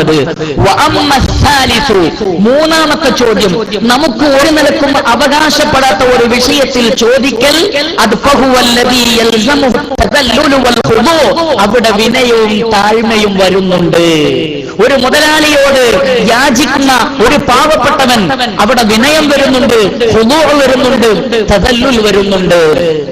ഇബാദത്ത് എന്ന് പറഞ്ഞാൽ അഖ്സാ ഗായത്തിൽ ഖുദൂഇ വതദല്ലുലായതുകൊണ്ട് തന്നെ ഒരാളോട് തനിക്ക് അവകാശമില്ലാത്ത ഒന്ന് ചോദിക്കലിൽ ഖുദൂഉം തദല്ലുലും ഉള്ളതുകൊണ്ട് തന്നെ അല്ലാഹു സുബ്ഹാനഹു വ തആല അവന്റെ വേദഗ്രന്ഥത്തിലൂടെയും മുഹമ്മദ് മുസ്തഫ സല്ലല്ലാഹു അലൈഹി വസല്ലമ തന്റെ തിരുവചനങ്ങളിലൂടെയും സൃഷ്ടികളോട് ഏതെങ്കിലും നിലക്കുള്ള ഇസ്തിയാന നടത്തൽ നിരുത്സാഹപ്പെടുത്തിയിരിക്കുന്നു. എന്തുകൊണ്ടാണ് നിരുത്സാഹപ്പെടുത്തിയത്? ഖുദൂഉം തദല്ലുലും ഇസ്തിയാനയിലുണ്ട്. മറ്റൊരാളോട് സഹായം ചോദിക്കുന്നതിൽ വിനയവും താഴ്മയുമുണ്ട്. അതുകൊണ്ട് തന്നെ കഴിവിന്റെ പരമാവധി മറ്റുള്ള ആളുകളോട് ചോദിക്കാതിരിക്കുക എന്നതാകുന്നു ഇസ്ലാം പഠിപ്പിക്കുന്ന മര്യാദ എന്ന് നമ്മൾ മനസ്സിലാക്കേണ്ടതുണ്ട്. അതുകൊണ്ടാണ് റസൂൽ കരീം സല്ലല്ലാഹു അലൈഹി വസല്ലമ നബി സല്ലല്ലാഹു അലൈഹി വസല്ലമ സ്വഹാബികളിൽ നിന്ന് ബൈഅത്ത് വാങ്ങിയപ്പോൾ ആ ബൈഅത്തിന്റെ കൂട്ടത്തിൽ ഏറ്റവും പ്രധാനപ്പെട്ട ഒരു ബൈഅത്ത് നബി സല്ലല്ലാഹു അലൈഹി വസല്ലമ അവരോട് പറഞ്ഞു, വലാ തസ്അലുന്നാസ ശൈഅൻ, നിങ്ങൾ ജനങ്ങളോട് ഒന്നും ചോദിക്കരുത്. വലാ തസ്അലുന്നാസ ശൈഅ, നിങ്ങൾ ജനങ്ങളോട് ഒന്നും ചോദിക്കരുത്. വലാ തസ്അലുൽ ജിന്ന എന്നല്ല പറഞ്ഞത്, വലാ തസ്അലുൽ മലായികത എന്നല്ല പറഞ്ഞത്. നിങ്ങൾ ജിന്നിനോടൊന്നും ചോദിക്കരുത് എന്നല്ല പറഞ്ഞത്, മലക്കുകളോടൊന്നും ചോദിക്കരുത് എന്നുമല്ല പറഞ്ഞത്. പിന്നെയോ നിങ്ങൾ മനുഷ്യരോട് തന്നെ എന്ത് ചെയ്യരുത്? ഒന്നും ചോദിക്കരുത്. ഹദീസ് റിപ്പോർട്ട് ചെയ്ത സ്വഹാബി പറയുകയാണ്, ഫലഖദ് റഅയ്തു ബഅള ഉലൈക നഫർ യസ്ഖുതു സൗതു അഹദിഹിം ഫമാ യസ്അലു അഹദൻ യുനാവിലുഹു ഇയ്യാ. നബി സല്ലല്ലാഹു അലൈഹി വസല്ലമയോട് ഈ ബൈഅത്ത് ചെയ്ത സ്വഹാബികളിൽ ചിലർ അവരുടെ ചാട്ട നിലത്ത് വീണുപോയാലും, അല്ലെങ്കിൽ മറ്റൊരു റിവായത്തിൽ അവരുടെ വാളുകൾ നിലത്ത് വീണുപോയാലും ആ വാളൊന്ന് എടുത്തു തരൂ, ആ ചാട്ടവാറൊന്ന് എടുത്തു തരൂ എന്ന് മറ്റൊരാളോട് ആവശ്യപ്പെട്ടിരുന്നില്ല. കാരണം തന്റെ മുന്നിലുള്ളവൻ ഹയ്യാണ്, ഹാദിറാണ്, അവൻ ഖാദിറുമാണ്, എടുത്തു തരാൻ സാധിക്കുകയും ചെയ്യും. എന്നാൽ പോലും അവരോട് ചോദിക്കാതെ അവനവനെ കൊണ്ട് സാധിക്കുന്ന കാര്യങ്ങളൊക്കെ പരമാവധി അവനവൻ തന്നെ ചെയ്യുക എന്നതാണ് തൗഹീദിന്റെ താല്പര്യം. അതല്ലാതെ സൃഷ്ടികളുടെ മുന്നിൽ കൈനീട്ടുക എന്നത് തൗഹീദിന്റെ ഭാഗങ്ങളെ അത് സ്പർശിക്കുന്നതാകുന്നു. അവിടെ ഖുദൂഉം തദല്ലുലും വരുന്നതാകുന്നു. അതുകൊണ്ട് തന്നെ പടച്ച റബ്ബിനോട് മാത്രമേ ആരാധിക്കാൻ പാടുള്ളൂ, അവനെ മാത്രമേ ഇബാദത്ത് ചെയ്യാൻ പാടുള്ളൂ എന്ന ബൈഅത്ത് സ്വീകരിച്ച കൂട്ടത്തിൽ റസൂൽ കരീം സല്ലല്ലാഹു അലൈഹി വസല്ലമ സ്വീകരിച്ച ഒരു ബൈഅത്ത് നിങ്ങൾ ജനങ്ങളോട് ഒന്നും ചോദിക്കരുത് എന്നാണ്. അതുകൊണ്ടാണ് അഹ്ലുസുന്നയുടെ മഹാപണ്ഡിതന്മാരിൽ ഒരാളായ ശൈഖുൽ ഇസ്ലാം ഇബ്നു തൈമിയ അദ്ദേഹം ഇത്ര പോലും പറഞ്ഞു. അദ്ദേഹം പറഞ്ഞ വാചകം, വസുആലുൽ ഖൽഖി ഫിൽ അസ്ലി മുഹറമുൻ, സൃഷ്ടികളോട് വല്ലതും ചോദിക്കൽ ഹറാമാണ്. സൃഷ്ടികളോട് വല്ലതും ചോദിക്കൽ ഹറാമാണ്. അദ്ദേഹത്തിന്റെ നിഗമനത്തിന് അദ്ദേഹം ധാരാളം തെളിവുകളും ഉദ്ധരിക്കുന്നുണ്ട്. അദ്ദേഹത്തിന്റെ ഈ വാദം ഹറാമാണെന്ന് പറഞ്ഞുകൂടാ, എന്നാൽ കറാഹത്താണ് എന്ന് പറഞ്ഞാൽ മതി എന്ന അഭിപ്രായപ്പെട്ട പണ്ഡിതന്മാരുണ്ട്. ഏതായിരുന്നാലും അദ്ദേഹം പറയുന്നത് വസുആലുൽ ഖൽഖി ഫിൽ അസ്ലി മുഹറമുൻ ലാകിന്നഹു ഉബീഹ ലിൽളറൂറ വതർകുഹു തവക്കുലൻ അലല്ലാഹി അഫ്ളൽ. സൃഷ്ടികളോട് ചോദിക്കൽ അടിസ്ഥാനപരമായി പാടില്ലാത്തതാണ്. എന്നാൽ നിർബന്ധിത സാഹചര്യത്തിൽ അതെന്ത് ചെയ്തിരിക്കുന്നു? അനുവദിക്കപ്പെട്ടിരിക്കുന്നു. എന്നാൽ അല്ലാഹുവിൽ ബരമേൽപ്പിച്ചുകൊണ്ട് ചോദിക്കാതിരിക്കലാണ് അഫ്ളൽ. സൃഷ്ടികളോട് തന്നെ, മനുഷ്യരോട് തന്നെ അനാവശ്യമായി സഹായം ചോദിക്കാതിരിക്കലാണ് അഫ്ളൽ എന്ന് ശൈഖുൽ ഇസ്ലാം ഇബ്നു തൈമിയ പറയുന്നു. അതിന് അദ്ദേഹം ഒട്ടനവധി തെളിവുകൾ ഉദ്ധരിക്കുന്നതിൽ ഒന്ന് നേരത്തെ പറഞ്ഞിട്ടുള്ള ബൈഅത്താകുന്നു, മറ്റൊന്ന് റസൂൽ കരീം സല്ലല്ലാഹു അലൈഹി വസല്ലമ സ്വഹാബികൾക്ക് മസ്അലയുടെ കാര്യങ്ങൾ വിശദീകരിക്കുന്നിടത്ത് നബി സല്ലല്ലാഹു അലൈഹി വസല്ലമ പറഞ്ഞിട്ടുള്ളത്, മാ യസാലു റജുലു യസ്അലു നാസ്, ഒരു വ്യക്തി ജനങ്ങളോട് ചോദിച്ചുകൊണ്ടേയിരിക്കും, ഹത്താ യഅതി യൗമൽ ഖിയാമ ലൈസ ഫീ വജ്ഹിഹി മുസ്അതു ലഹ്മിൻ, മുഖത്ത് ഒരൽപ്പം പോലും മാംസമില്ലാത്തവനായി അയാൾ ഖിയാമത്ത് നാളിൽ വരും. എന്താ കാരണം? ജിന്നിനോട് ചോദിച്ചു എന്നാണോ പറഞ്ഞത്? അല്ല. മലക്കുകളോട് ചോദിച്ചുകൊണ്ടാണ് എന്നാണോ പറഞ്ഞത്? അല്ല.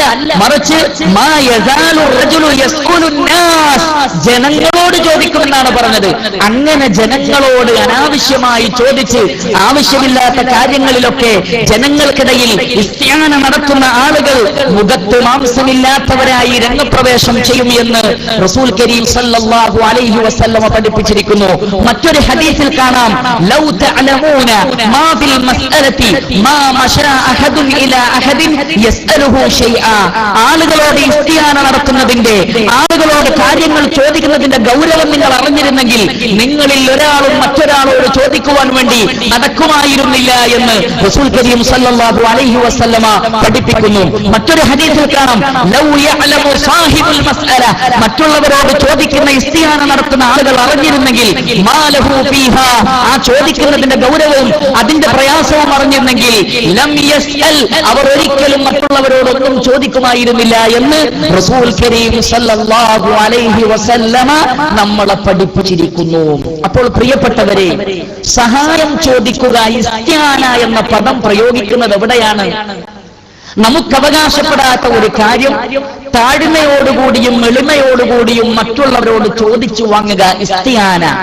ഇത് മനുഷ്യരോട് നടത്തുന്നത് പോലും ഇസ്ലാം നിരുത്സാഹപ്പെടുത്തുകയും അങ്ങേയറ്റത്തെ നിർബന്ധത്തിന്റെ ഹാലിൽ മാത്രം നബി സല്ലല്ലാഹു അലൈഹി വസല്ലമ അനുവദിക്കുകയും ചെയ്ത ഒരു വിഷയമാണ്. അപ്പോൾ തന്റെ മുന്നിലുള്ള മനുഷ്യനോട് ചോദിക്കുന്നതിന്റെ ഇസ്ലാമിക മാനം പോലും ഇങ്ങനെയാണെങ്കിൽ പിന്നെ ജിന്നുകളോട് ചോദിക്കുന്നതിനെ കുറിച്ച് ചിന്തിക്കുവാൻ ഒരു യഥാർത്ഥ മുവഹിദിന് സാധിക്കുമോ? മലക്കുകളോട് ചോദിക്കുന്നതിനെ കുറിച്ച് ചിന്തിക്കുവാൻ ഒരു യഥാർത്ഥ മുവഹിദിന് സാധിക്കുമോ? തീർച്ചയായും ഇല്ല തന്നെ. അതുകൊണ്ട് തന്നെ ഇസ്തിആന പൊതുവെ, മറ്റുള്ളവരോട് സഹായം ചോദിക്കുക എന്നത് പൊതുവെ ഇസ്ലാം നിരുത്സാഹപ്പെടുത്തിയിരിക്കുന്നു. മാത്രമല്ല, ഇസ്തിആനത്ത് നിരുത്സാഹപ്പെടുത്തപ്പെട്ടത് അതിന്റെ പ്രധാനപ്പെട്ട കാരണം അതിൽ ഖുളൂഉം തദല്ലുലുമുണ്ട്, വിനയവും താഴ്മയുമുണ്ട്. ഇബാദത്താകട്ടെ അഖ്സാ ഗായത്തിൽ ഖുളൂഇ വതദല്ലുലാണല്ലോ, വിനയത്തിന്റെയും താഴ്മയുടെയും അങ്ങേയറ്റം.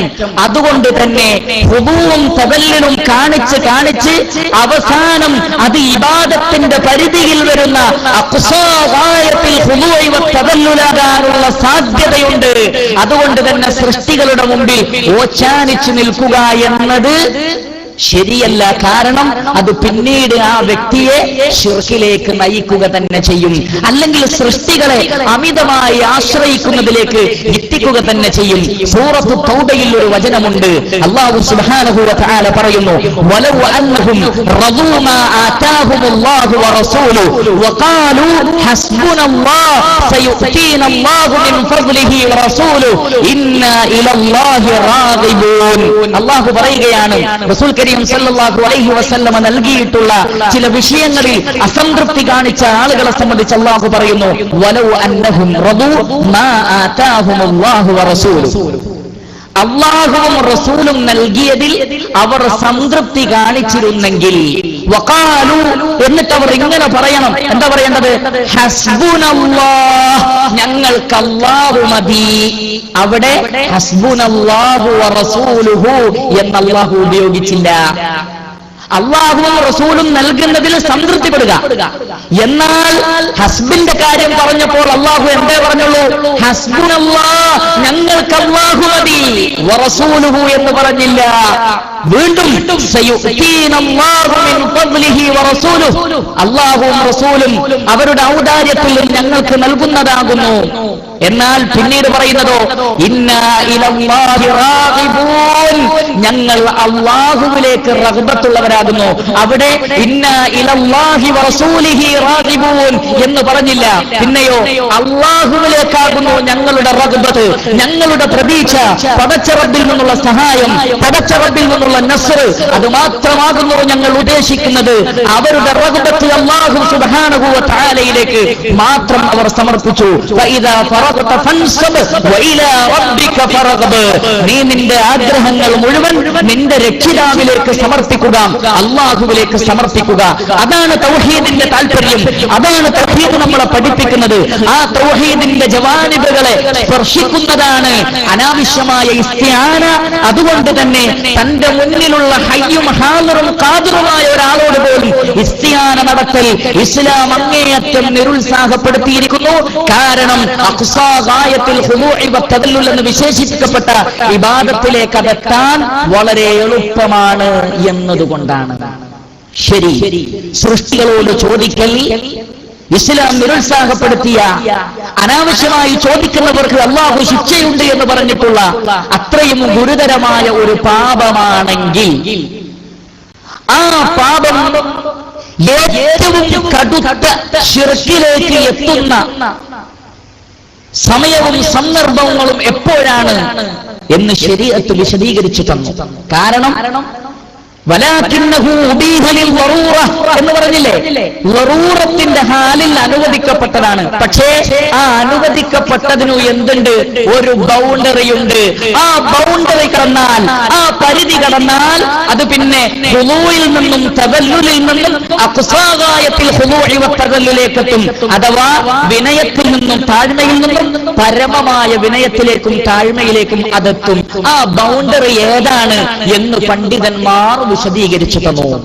ആ ബൗണ്ടറി ഏതാണെന്ന് പണ്ഡിതന്മാർ വളരെ കൃത്യമായി വിശദീകരിച്ചു തന്നു.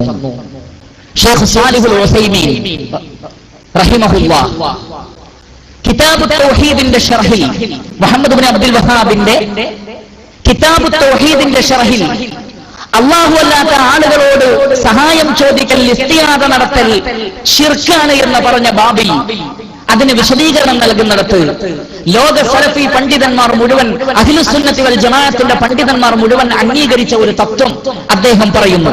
അദ്ദേഹം പറയുകയാണ്, അല്ലാഹു അല്ലാത്ത ആളുകളോടുള്ള ഇസ്തിആസ അല്ലെങ്കിൽ ഇസ്തിആന അഖ്സാ ഗായത്തുൽ ഖുദൂഇ വതദല്ലുലിലേക്ക് എത്തും എന്ന് അദ്ദേഹം പറഞ്ഞതിനെ നിങ്ങൾ ശരിക്കും മനസ്സിലാക്കണമെന്ന് പറഞ്ഞുകൊണ്ട് അദ്ദേഹം പറയുകയാണ്, ഇവിടെ അല്ലാഹു അല്ലാത്ത ആളുകളോടുള്ള ഇസ്തിആന ശിർക്കാണെന്ന് ഷെയ്ഖ് പറഞ്ഞതിന്റെ അർത്ഥം വകലാമുൽ മുഅല്ലിഫ് റഹിമഹുല്ലാഹ് ലൈസ അലാ ഇത്ലാഖിഹി.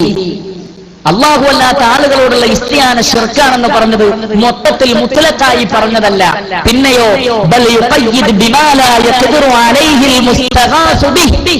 ഇതുകൊണ്ട് ഉദ്ദേശിക്കുന്നത്, നിങ്ങൾ ആരോടാണോ സഹായം ചോദിച്ചത് ആ ചോദിക്കപ്പെട്ട വ്യക്തിക്ക് കഴിയാത്ത ഒരു കാര്യത്തിൽ ചോദിക്കലാകുന്നു എന്ന് പറഞ്ഞാൽ സൃഷ്ടികൾക്ക് കഴിയാത്ത ഒരു വിഷയത്തിൽ ചോദിക്കലാണ് ശിർക്കാകുന്നത് എന്ന് പറഞ്ഞിട്ടുള്ളത്. എങ്ങനെയെല്ലാം അത് വരാം? ഇമ്മാനി കൗനിഹി മയ്യിതൻ, നിങ്ങൾ ചോദിച്ച വ്യക്തി മരിച്ച വ്യക്തിയാണെങ്കിൽ, മരണപ്പെട്ടു പോയവരാണെങ്കിൽ നിങ്ങളുടെ ഇസ്തിആന ശിർക്കാകുന്നു. നിങ്ങൾ ആരോടാണോ സഹായം ചോദിച്ചത് ആ ചോദിക്കപ്പെട്ട വ്യക്തി മരണപ്പെട്ട വ്യക്തിയാണെങ്കിൽ ആ സഹായം ചോദിക്കൽ ശിർക്കാണ്. അല്ലെങ്കിൽ നിങ്ങളുടെ അടുക്കൽ പ്രസന്റ് ഇല്ലാത്ത ഒരാളോടാണ് നിങ്ങൾ ചോദിക്കുന്നതെങ്കിൽ, നിങ്ങളുടെ അടുക്കൽ ഹാജറില്ലാത്ത ഒരാളോടാണ് നിങ്ങൾ ചോദിക്കുന്നതെങ്കിൽ അതും എന്താണ്? അതും ശിർക്ക് തന്നെ. അല്ലെങ്കിൽ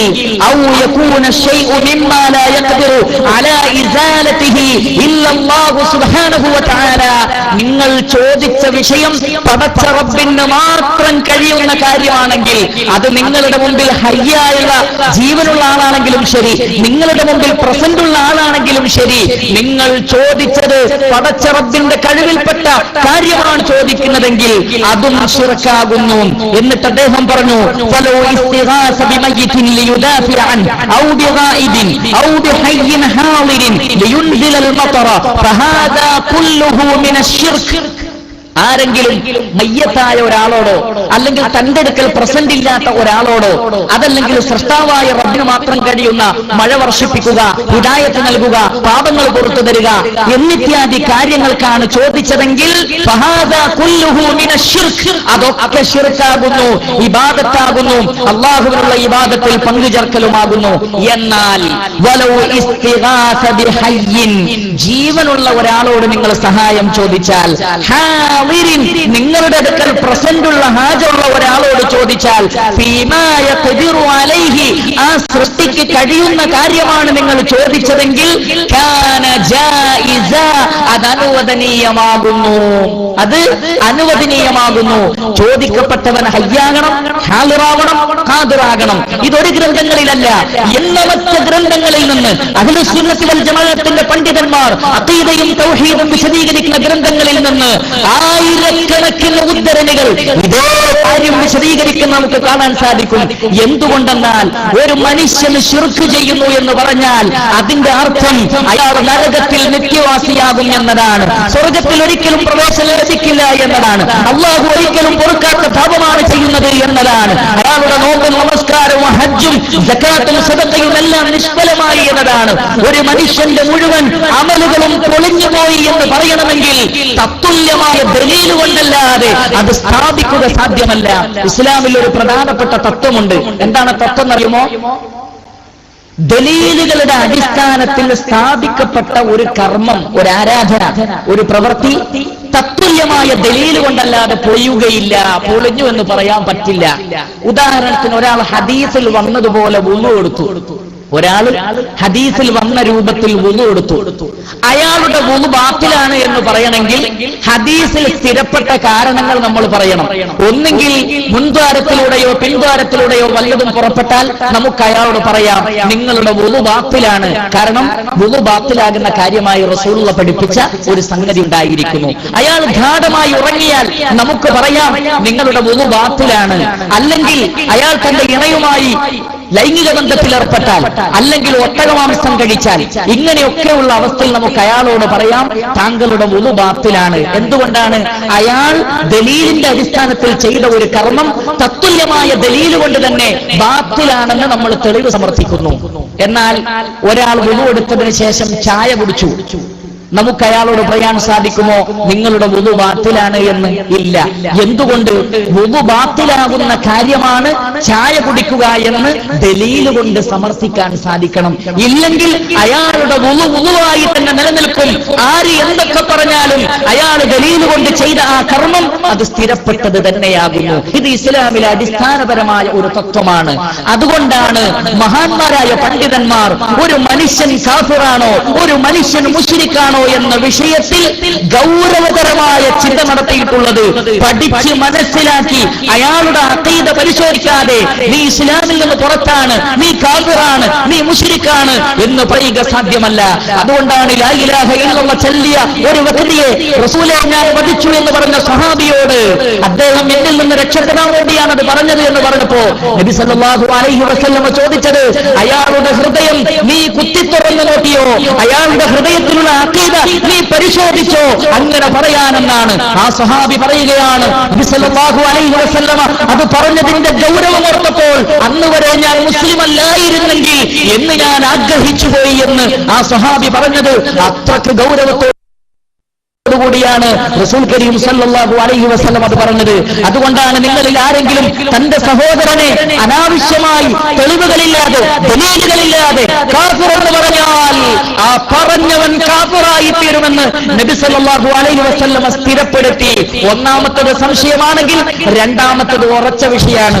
ഒന്നാമത്തത് നമ്മൾ ഒരാളെ മുശ്രിക് എന്ന് പറയുമ്പോ കാഫിറാണെന്ന് പറയുമ്പോ വ്യക്തമായ ദലീലില്ലെങ്കിൽ നമ്മൾ ഊഹത്തെയാണ് പിൻപറ്റിയത്.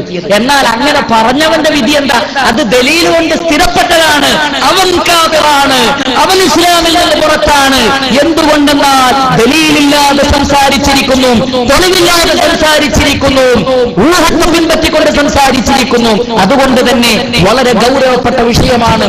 അതുകൊണ്ട് അല്ലാഹു അല്ലാത്ത ആളുകൾക്ക് ഇബാദത്ത് ചെയ്തുകൊണ്ട് ഒരാൾ മുശ്രിക്കായി തീർന്നു എന്ന് പറയണമെങ്കിൽ ഈ 3 കാര്യങ്ങൾക്കപ്പുറത്തുള്ള ഒരു പ്രവൃത്തി അയാൾ ചെയ്തു എന്ന് സ്ഥിരപ്പെടണം.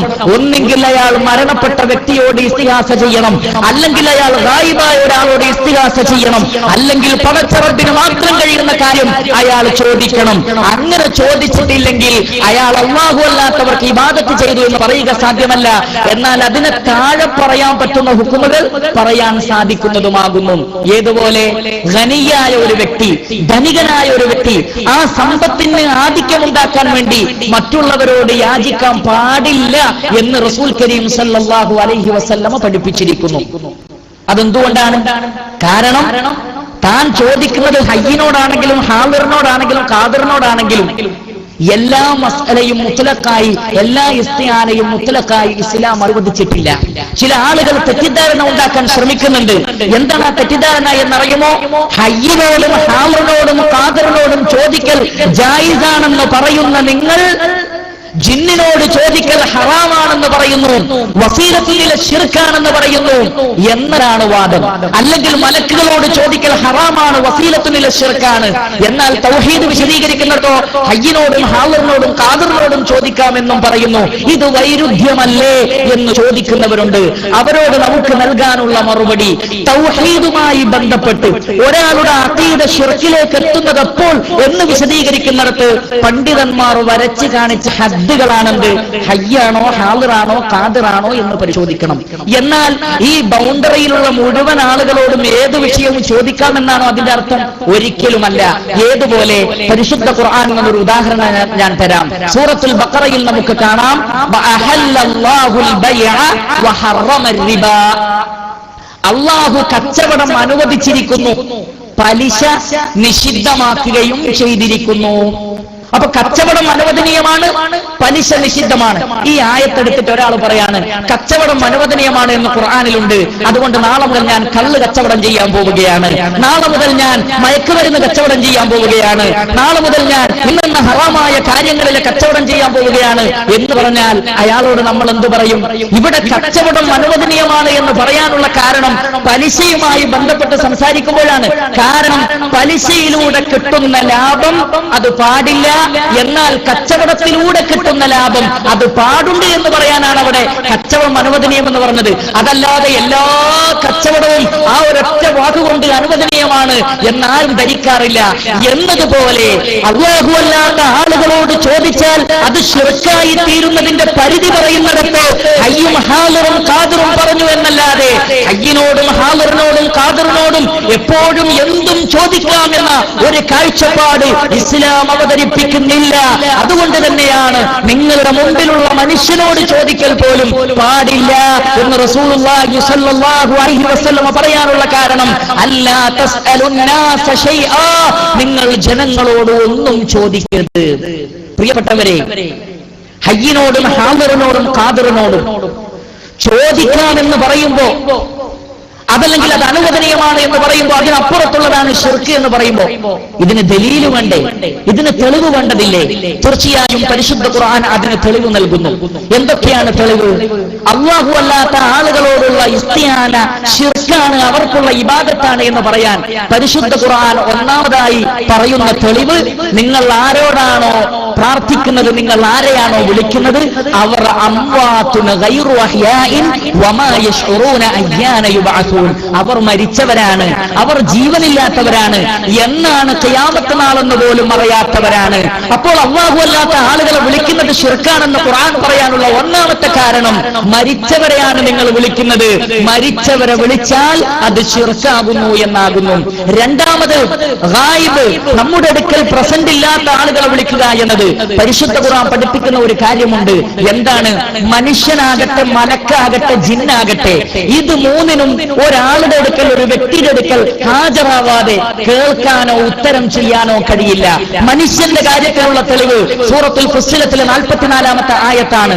റസൂൽ കരീം സല്ലല്ലാഹു അലൈഹി വസല്ലമയുടെ ദഅവത്ത് സ്വീകരിക്കാത്ത ആളുകളെ കുറിച്ച് പരിശുദ്ധ ഖുർആൻ ഉപയോഗിക്കുന്ന ഉപമ ഉലൈക യുനാദൗന മിൻ മക്കാനിൻ ബഈദ്, അവർ വിദൂരമായ സ്ഥലത്തു നിന്ന് വിളിക്കപ്പെടുന്നത് പോലെ എന്ന് പറഞ്ഞാൽ വിദൂരമായ സ്ഥലത്തു നിന്ന് വിളിച്ചാൽ ഒരാൾക്ക് കേൾക്കാൻ സാധിക്കുകയില്ല. വിദൂരതയിൽ നിന്ന് വിളിച്ചാൽ മനുഷ്യന് കേൾക്കാൻ കഴിയില്ല. അപ്പോൾ ഇവർ ഉത്തരം നൽകാതിരിക്കുന്നത് കാണുമ്പോൾ ഇവർ വിദൂരതയിൽ നിന്ന് വിളിക്കപ്പെടുന്നത് പോലെയാണ് എന്ന് തോന്നുന്നു. അപ്പോൾ മനുഷ്യന്റെ പ്രകൃതം എന്താണ്? മനുഷ്യന്റെ പ്രകൃതം ദൂരത്ത് നിന്ന് വിളിച്ചാൽ കേൾക്കാൻ കഴിയില്ല, അടുത്തു നിന്ന് വിളിച്ചാലേ കേൾക്കാൻ കഴിയൂ. ആ കുദറത്ത് മാത്രമേ, ആ കഴിവ് മാത്രമേ ഒരു മനുഷ്യന് അല്ലാഹു നൽകിയിട്ടുള്ളൂ. ഇനി ജിന്നിന്റെ കാര്യമോ? ജിന്നിന് എവിടെ നിന്നും എന്തും കേൾക്കാൻ കഴിയുമോ? ഇല്ല. വഇദ് സറഫ്നാ ഇലൈക നഫറൻ മിനൽ ജിന്നി യസ്തമിഊനൽ ഖുർആൻ ഫലമ്മാ ഹദറൂഹു ഖാലൂ വൻസിതു. ഒരു വിഭാഗം ജിന്നുകൾ നബി സല്ലല്ലാഹു അലൈഹി വസല്ലമയുടെ അടുക്കൽ ഹാജരായി. എന്തിനാ ഹാജരായത്? ഖുർആൻ കേൾക്കാൻ. അവരുള്ളിടത്ത് നിന്ന് കേൾക്കാൻ സാധിക്കുമായിരുന്നെങ്കിൽ ഹാജരാവേണ്ടെന്ന് ആവശ്യമുണ്ടോ? ഇല്ല. അപ്പോൾ ജിന്നുകൾക്ക് ഖുർആൻ കേൾക്കണമെങ്കിൽ, നബി ഓതുന്നത് കേൾക്കണമെങ്കിൽ പ്രവാചകന്റെ അടുക്കൽ ഹാജരാവേണ്ടതുണ്ട്. മാത്രമല്ല ജിന്നുകൾ അവിടെ പറയുന്ന ഒരു വാക്യമുണ്ട്, ഫലമ്മാ ഹദറൂഹു ഖാലൂ വൻസിതു. അവർ അവിടെ ഹാജരായപ്പോൾ അവർ പറഞ്ഞു, എല്ലാവരും ഒന്നും മിണ്ടാതിരിക്കണം. ഇത് ജിന്ന് ആരോടാ പറഞ്ഞത്? ജിന്നിനോടാ പറഞ്ഞത്. ജിന്നുകളോടാണ് പറഞ്ഞത്. എന്ത്? മിണ്ടാതിരിക്കൂ. കാരണം ബഹളമുണ്ടാക്കിയാൽ ജിന്നുകൾക്ക് പോലും കേൾക്കാൻ കഴിയില്ല. അപ്പോൾ അവർക്ക് തന്നെ ബഹളമുണ്ടാക്കിയാൽ കേൾക്കാൻ കഴിയാത്ത സൃഷ്ടികളാണ് ജിന്നുകൾ. അതുകൊണ്ടാണ് മിണ്ടാതിരിക്കൂ, സൈലൻസ് എന്ന് പറഞ്ഞത്. കാരണം ബഹളമുള്ളപ്പോൾ ജിന്നുകൾക്ക് മനുഷ്യനെ പോലെ തന്നെ കേൾക്കാൻ സാധിക്കുകയില്ല. അത്രയും പരിമിതമായ കേൾവി മാത്രമേ അവർക്കും നൽകപ്പെട്ടിട്ടുള്ളൂ. അതുകൊണ്ട് തന്നെ തന്റെ ശബ്ദം കേൾക്കാൻ എവിടെയുള്ള ജിന്നിനും സാധിക്കുമെന്ന് ഒരാൾ കരുതിയാൽ അത് ശിർക്കാണ് എന്ന കാര്യത്തിൽ യാതൊരു സംശയവുമില്ല. ഇതേ കാര്യം തന്നെയാണ് മലക്കുകളുടെ വിഷയവും. മലക്കുകൾക്ക് വഹി നൽകാൻ പ്രവാചകന്മാരുടെ അടുക്കലേക്ക് വരേണ്ടതുണ്ട്. ദൂരത്തു നിന്ന് പറഞ്ഞാൽ കേൾക്കുമായിരുന്നെങ്കിൽ ജിബ്രീൽ അലൈഹിസ്സലാത്തു വസ്സലാമക്ക് റസൂലുള്ളാഹിയുടെ അടുത്ത് വരേണ്ടി വരുമായിരുന്നില്ല. ജിബ്രീൽ അലൈഹിസ്സലാത്തു വസ്സലാം പല സന്ദർഭങ്ങളിലും വരാതിരുന്നപ്പോൾ നബി സല്ലല്ലാഹു അലൈഹി വസല്ലമക്ക് വിഷമമുണ്ടായി. പ്രവാചകൻ കാത്തിരുന്നു, എന്താണ് ജിബ്രീൽ വരാത്തത്? ഇവിടെ നിന്ന് വിളിച്ച് ചോദിച്ചാൽ ഉത്തരം കിട്ടുമായിരുന്നെങ്കിൽ റസൂലുള്ളാഹി അപ്പോൾ തന്നെ ചോദിക്കും, ഓ ജിബ്രീൽ എന്താണ് വരാത്തത് എന്ന്. എന്നാൽ പ്രവാചകൻ അത് ചെയ്തില്ല. കാരണം പ്രവാചകൻ അറിയാമായിരുന്നു, ഞാൻ ഇവിടെ നിന്ന് വിളിച്ചാൽ അത് കേൾക്കാൻ ജിബ്രീലിന് കഴിയില്ല, മലക്കുകൾക്ക് സാധ്യമല്ല, അവരിറങ്ങി വരണം. അങ്ങനെ ജിബ്രീൽ അലൈഹിസ്സലാത്തു വസ്സലാം വന്നപ്പോ റസൂലുള്ളാഹി സ്വല്ലല്ലാഹു അലൈഹി വസല്ലമ ചോദിച്ചു, ഓ ജിബ്രീൽ എന്തുകൊണ്ടാണ് നിങ്ങൾ ഇത്രയും കാലം വരാതിരുന്നത്? എന്താണ് ഒരു വലിയ ഗ്യാപ്പ് ഉണ്ടായത്? ജിബ്രീൽ അലൈഹിസ്സലാത്തു വസ്സലാം മറുപടി നൽകി, വമാ നതനസ്സലു ഇല്ലാ ബിഅംരി റബ്ബിക ലഹു മാ ബൈന ഐദീനാ വമാ ഖൽഫനാ വമാ ബൈന ദാലിക വമാ കാന റബ്ബുക നസിയ്യാ. പടച്ച റബ്ബിന്റെ കൽപ്പന പ്രകാരമല്ലാതെ, അല്ലാഹുവിന്റെ തീരുമാന പ്രകാരമല്ലാതെ ഞങ്ങൾക്ക് വരിക സാധ്യമല്ല. അല്ലാഹു ഉദ്ദേശിച്ചെങ്കിൽ മാത്രമേ ഞങ്ങൾക്ക് താങ്കളുടെ അടുക്കൽ വരാൻ സാധിക്കുകയുള്ളൂ. അപ്പോൾ മലക്കാകട്ടെ, ജിന്നാകട്ടെ, മനുഷ്യനാകട്ടെ നമ്മുടെ അടുക്കൽ ഹാജറില്ലാത്ത അവസ്ഥയിൽ അവർക്ക് കേൾക്കാനോ ഉത്തരം ചെയ്യാനോ സാധിക്കുകയില്ല എന്നത് ഖുർആൻ കൊണ്ട് സ്ഥിരപ്പെട്ടതാണ് എന്ന് നമ്മൾ മനസ്സിലാക്കുക. മൂന്നാമത്തത്, സൃഷ്ടികൾക്ക് നൽകപ്പെടുന്ന കഴിവിൽ നിന്ന് ചോദിച്ചാൽ അത് ശിർക്കിലേക്ക് എത്തുകയില്ല എന്ന് പറയാനുള്ള ദലീൽ എന്താണ്? പരിശുദ്ധ ഖുർആനിൽ നമുക്ക് കാണാം, വല്ലദീന തദഊന മിൻ ദൂനിഹി ലാ യസ്തതിഊന നസ്റക്കും വലാ അൻഫുസഹും യൻസുറൂൻ. നിങ്ങൾ അല്ലാഹുവിന് പുറമെ ആരൊക്കെയാണോ വിളിക്കുന്നത് അവർക്ക് നിങ്ങളെ സഹായിക്കാൻ കഴിയില്ല, അവർക്ക് അവരെ തന്നെ സഹായിക്കാൻ കഴിയില്ല. ഈ ആയത്ത് മുത്തലഖാണോ? നമ്മൾ ആരോടെങ്കിലും സഹായം ചോദിച്ചാൽ നമുക്ക് സഹായം കിട്ടുന്നില്ലേ? തീർച്ചയായും ഉണ്ട്. അപ്പോൾ അത് ഈ ആയത്തിനെതിരാണോ? അല്ല.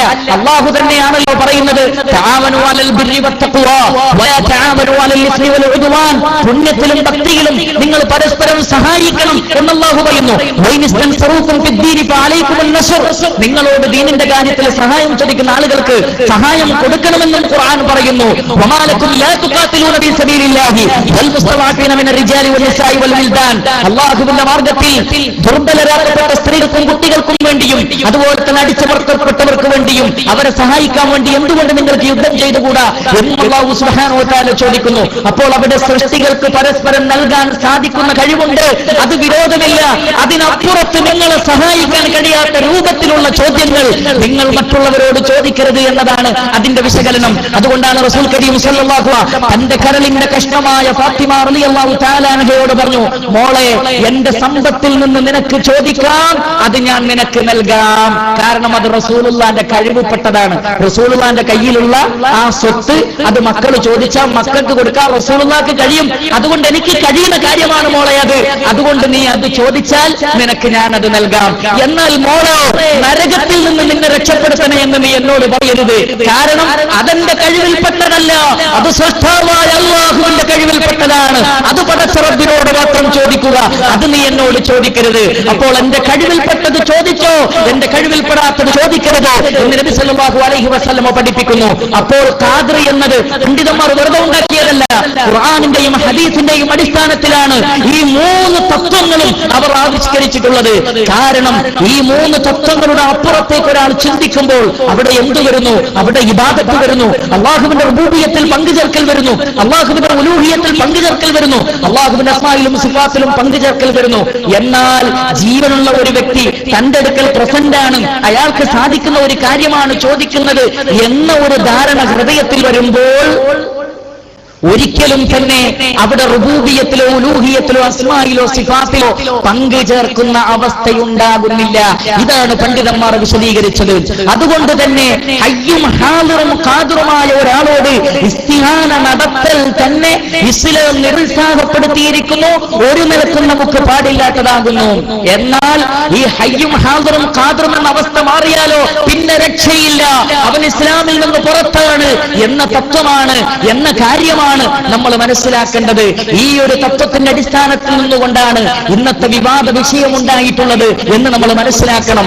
യാ ഇബാദല്ലാഹി അഈനൂനി, യാ ഇബാദല്ലാഹി അഗീസൂനി എന്ന ഹദീസിനെ മരണപ്പെട്ടുപോയ മഹാത്മാക്കളോട് വിളിച്ചു പ്രാർത്ഥിക്കുവാനുള്ള തെളിവായി ലോക ഖുബൂരികളും ലോക ഖുറാഫികളും കൊണ്ടുവന്നപ്പോൾ അഹ്ലുസുന്നത്ത് വൽ ജമാഅത്തിന്റെ പണ്ഡിതന്മാരും തൗഹീദിന്റെ പണ്ഡിതന്മാരും പറഞ്ഞു, ഓ കൂട്ടരെ, നിങ്ങൾ ഇതിനെ ഒരിക്കലും മരണപ്പെട്ടവരോട് വിളിക്കാൻ ഈ ഹദീസിനെ നിങ്ങൾ തെളിവാക്കല്ലേ, ഗായിബുകളെ വിളിക്കാൻ ഈ ഹദീസിനെ നിങ്ങൾ തെളിവാക്കല്ലേ, സൃഷ്ടാവായ അല്ലാഹുവിന് മാത്രം കഴിയുന്ന കാര്യങ്ങൾ ചോദിക്കാം, ഈ ഹദീസിനെ നിങ്ങൾ തെളിവാക്കരുത്. ഈ ഹദീസ് അതിനുള്ള തെളിവല്ല, മറിച്ച് ഈ ഹദീസിൽ ഹയ്യിനെയാണ് വിളിക്കുന്നത്, ഈ ഹദീസിൽ ഹാദിറിനെയാണ് വിളിക്കുന്നത്, ഈ ഹദീസിൽ ഖാദിറിനെയാണ് വിളിക്കുന്നത്. ഇത് മൂന്നും ഇബാദത്തിന്റെ നിർവചനത്തിൽ വരുന്നതല്ല. അതുകൊണ്ട് തന്നെ ഈ ഹദീസിൽ ഈ 3 തത്വങ്ങളാണ് ഉള്ളത്. ആ തത്വം ഒരിക്കലും ശിർക്കിലേക്ക് എത്തുകയില്ല. അതുകൊണ്ട് ശിർക്കിനെ തെളിവാക്കരുത് എന്നാണ് അഹ്ലുസുന്നത്തി വൽ ജമാഅത്തിന്റെ പണ്ഡിതന്മാർ വിശദീകരിച്ചത്. അവിടെ ഹയ്യും ഹാദിറും ഖാദിറുമാണെങ്കിൽ ഏത് മലക്കിനോടും ചോദിച്ചോ എന്ന് പറയാൻ വേണ്ടിയല്ല, ഏത് ജിന്നിനോട് എന്തും ചോദിച്ചോ എന്ന് പറയാൻ വേണ്ടിയല്ല, ഏത് മനുഷ്യനോടും എന്തും ചോദിച്ചോ എന്ന് പറയാൻ വേണ്ടിയല്ല, മറിച്ച് ഈ ഹദീസ് അല്ലാഹു അല്ലാത്ത ആളുകളോട് പ്രാർത്ഥിക്കുവാൻ, അല്ലാഹു അല്ലാത്ത ആളുകൾക്ക് ഇബാദത്ത് ചെയ്യുവാൻ, മരണപ്പെട്ടവരെ വിളിക്കുവാൻ, ഗായിബുകളെ വിളിക്കുവാൻ, സൃഷ്ടാവായ റബ്ബിന് മാത്രം കഴിയുന്ന കാര്യങ്ങൾ ചോദിക്കുവാൻ ഈ ഹദീസ് തെളിവാക്കരുത്, ഈ ഹദീസിൽ അതിന് തെളിവില്ല എന്ന് തൗഹീദിന്റെ സംരക്ഷകന്മാരായ അഹ്ലുസുന്നത്തി വൽ ജമാഅത്തിന്റെ പണ്ഡിതന്മാർ വിശദീകരിച്ചു. പക്ഷേ എക്കാലഘട്ടത്തിലും വിവാദങ്ങളും മതപരമായ പ്രശ്നങ്ങളും ഉണ്ടായിട്ടുള്ളത് മഹാനായ ഉമർ ഇബ്നു അബ്ദുൽ അസീസ് പറഞ്ഞതുപോലെ ദീനാറിന്റെയും ദിർഹമിന്റെയും വിഷയത്തിലാണ് ലോകജനതയ്ക്കിടയിൽ അഭിപ്രായ വ്യത്യാസങ്ങൾ ഉണ്ടായിട്ടുള്ളത്. മതവിഷയങ്ങളിൽ ജനങ്ങൾ ഭിന്നിച്ചത് അറിവില്ലാത്തത് കൊണ്ടല്ല.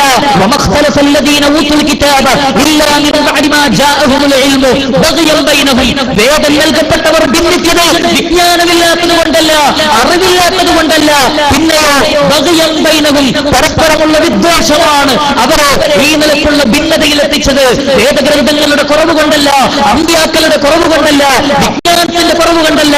ഓരോരുത്തരോടുമുള്ള ദേഷ്യവും വെറുപ്പും, ആ ദേഷ്യവും വെറുപ്പും പ്രകടിപ്പിക്കുവാൻ വേണ്ടി മതത്തിന്റെ ആദർശങ്ങളെ അവർ ഉപയോഗപ്പെടുത്തി, തൗഹീദിനെ അവർ ഉപയോഗപ്പെടുത്തി, സുന്നത്തിനെ അവർ ഉപയോഗപ്പെടുത്തി എന്നതാണ് യാഥാർത്ഥ്യം. അതുകൊണ്ട് തന്നെ ഈ വിഷയത്തിലെ കൃത്യമായ നസീഹത്ത് നമ്മൾ മനസ്സിലാക്കേണ്ടതുണ്ട്. ഈ വിഷയത്തിൽ ലോകത്തെ എന്താണ് കൃത്യമായി പഠിപ്പിച്ചത് എന്ന് നമ്മൾ മനസ്സിലാക്കേണ്ടതുണ്ട്. ഒരൊറ്റ കാര്യം കൂടി നിങ്ങളുടെ ശ്രദ്ധയിൽപ്പെടുത്തിക്കൊണ്ട് ഞാൻ അവസാനിപ്പിക്കുകയാണ്. ബഹുമാന്യനായ ഉമർ മൗലവിയെയും അദ്ദേഹം നടത്തിയിട്ടുള്ള സൽസദീലിനെയും പരിചയമില്ലാത്ത ആളുകൾ ആരും ഈ സദസ്സിലുണ്ടാവുകയില്ല. ഞാൻ നേരത്തെ പറഞ്ഞതുപോലെ മരിച്ചുപോയ മഹാത്മാക്കളോട് വിളിച്ചു പ്രാർത്ഥിക്കാൻ തെളിവായി ഖുറാഫികൾ കൊണ്ടുവന്നപ്പോൾ അതിന് തെളിവല്ല എന്ന് പണ്ഡിതന്മാർ വിശദീകരിക്കാൻ തുടങ്ങിയിട്ട് കാലം കുറേയായി. ഒരുപാട് കാലമായി ആധുനിക കാലഘട്ടത്തിൽ 2007 മുതലോ 2012 ചർച്ചയായ വിഷയമല്ല, മറിച്ച് ഖുറാഫികളുടെ കാലഘട്ടത്തിൽ മുതൽ ഇത് ഉന്നയിക്കാൻ തുടങ്ങിയിട്ടുണ്ടോ അന്ന് മുതൽ ഇതിന് മറുപടി പറയാനും തുടങ്ങിയിട്ടുണ്ട്. ഏകദേശം ഒരു 30-35 കൊല്ലം മുമ്പ് സൽസബീലിൽ വന്നിട്ടുള്ള ഒരു ചോദ്യവും അതിന്റെ മറുപടിയും നിങ്ങളുടെ ശ്രദ്ധയിൽപ്പെടുത്തി ഞാൻ അവസാനിപ്പിക്കുന്നു. സുന്നി മുസ്ലിയാർ പറയുന്നു, ഇബ്നു സുന്നിയും തുബറാനിയും നിവേദനം ചെയ്ത ഒരു ഹദീസിൽ ഇപ്രകാരം പറഞ്ഞിരിക്കുന്നു: ആളില്ലാത്ത വല്ല സ്ഥലത്തും പെട്ട് വല്ല സാധനവും നഷ്ടപ്പെട്ടു പോവുകയും സഹായം ആവശ്യമായി വരികയും ചെയ്താൽ, ഓ അള്ളാഹുവിന്റെ അടിമകളെ സഹായിക്കണേ എന്ന് പറയണം. നിങ്ങൾ കാണാത്ത ചില അടിമകൾ അള്ളാഹുവിനുണ്ട്. ഇതൊരു സുന്നി മുസ്ലിയാരുടെ വാദമാണ്, ഖണ്ഡനം. അതിനുള്ള മറുപടി ശ്രദ്ധിക്കുക. ഈ ഹദീസ് ബലഹീനമാണെന്നതിൽ തർക്കമില്ല. ചെറിയ മുണ്ടം പറഞ്ഞതുപോലെ, സ്റ്റേജിലിരിക്കുന്ന അബ്ദുൽ ജബ്ബാർ മൗലവി പറഞ്ഞതുപോലെ, പറഞ്ഞതുപോലെ, അല്ല, ലോകത്ത് പലയിടത്തുള്ള മതവിഷയങ്ങളിൽ അവഗാഹം നേടിയ പണ്ഡിതന്മാരും പറഞ്ഞതുപോലെ ഈ ഹദീസ് ദുർബലമാണ്. കാരണം ഇതിന്റെ പരമ്പരയിൽ സയ്യിദ് ഇബ്നു അലി എന്ന ഒരാൾ ഉത്ബയെ കണ്ടിട്ടില്ല. അതിനാൽ സനദ് ഇടമുറിഞ്ഞത് നിമിത്തം തള്ളപ്പെട്ടിരിക്കുന്നു. ഇനിയുള്ള വാക്കുകൾ ശ്രദ്ധിച്ചോളൂ. ഇനി ഹദീസ് സഹീഹാണെന്ന് വെറുതെ സങ്കല്പിച്ചാൽ തന്നെയും എന്തിനാണ് ലൈഫായ ഹദീസിന്റെ പിന്നാലെ പോകുന്നത് എന്ന് ചോദിക്കുന്ന ആളുകളില്ലോ? എന്തിനാണ് ലൈഫായ ഹദീസ് വിശദീകരിക്കുന്നത് എന്ന് ചോദിക്കുന്നവരില്ലോ? ഈ ചോദ്യം ബഹുമാന്യനായ ഉമർ മൗലവിയോട് ചോദിക്കുക. ഈ ചോദ്യത്തിന് മറുപടി പറഞ്ഞ അബ്ദുറഹ്മാൻ മദനി പാവത്തിനോട് ചോദിക്കുക. അവരോട് ചോദിക്കുക, ഈ ഹദീസ് സഹീഹാണെന്ന് സങ്കല്പിച്ചാൽ തന്നെയും വാദവിഷയവും ഇതും തമ്മിൽ യാതൊരു ബന്ധവുമില്ല. വാദവിഷയത്തിന് തെളിവായി പറയാൻ പറ്റിയ ഹദീസ് അല്ല ഇത്. കാരണം വാദം മുഹീദ്ദീൻ ശൈഖെ രക്ഷിക്കണേ എന്ന് വിളിച്ചു പോകുന്നത് അനുവദനീയമാണെന്നാണല്ലോ, അള്ളാഹുവിന്റെ അടിമകളെ സഹായിക്കണേ എന്നാണല്ലോ ഹദീസിലുള്ളത്. എന്ന് പറഞ്ഞാൽ പ്രത്യേക ഒരു വ്യക്തിനെ വിളിക്കാൻ ഇതിൽ പറഞ്ഞിട്ടില്ലല്ലോ. ഒരു വിജന പ്രദേശത്ത് ഒറ്റയ്ക്ക് അകപ്പെട്ട് വിഷമം കുടന്തിരിക്കുമ്പോൾ എന്നിങ്ങനെ സന്ദർഭം വ്യക്തമായി നിർണയപ്പെടുത്തുകയും ചെയ്തു. അപ്പോൾ ജനനിബിഡമായ ഒരു പ്രദേശത്ത് വെച്ച് മൊയ്തീൻ ശൈഖിനെ വിളിച്ചു തേടാൻ എന്തൊരു വെളിച്ചമാണ് ഈ ഹദീസിൽ നിന്ന് ലഭിക്കുന്നത്. മാത്രമല്ല, ഇനി പറയുന്നത് ഒന്നുകൂടി ശ്രദ്ധിക്കുക, അടിവരയിട്ട് ശ്രദ്ധിക്കുക. വിവാദ വിഷയങ്ങൾ ശ്രദ്ധിക്കുന്ന ആളുകളുണ്ടെങ്കിൽ ശ്രദ്ധിക്കുക. മറുകക്ഷി ശിർക്ക് ആരോപിക്കുവാൻ വേണ്ടി ഏത് ലേഖനങ്ങളാണ്, ഏത് വാദങ്ങളാണ്, ഇവർ മുശ്രിക്കുകളാണ്, ഇസ്ലാമിന്റെ പുറത്തുപോയി സംഘടനയിൽ നിൽക്കാൻ കൊള്ളുകയില്ല എന്നൊക്കെ പറയാൻ കാരണമായ വാചകങ്ങൾ ഇതാ നിങ്ങൾക്ക് ഇവിടെയും കാണാം.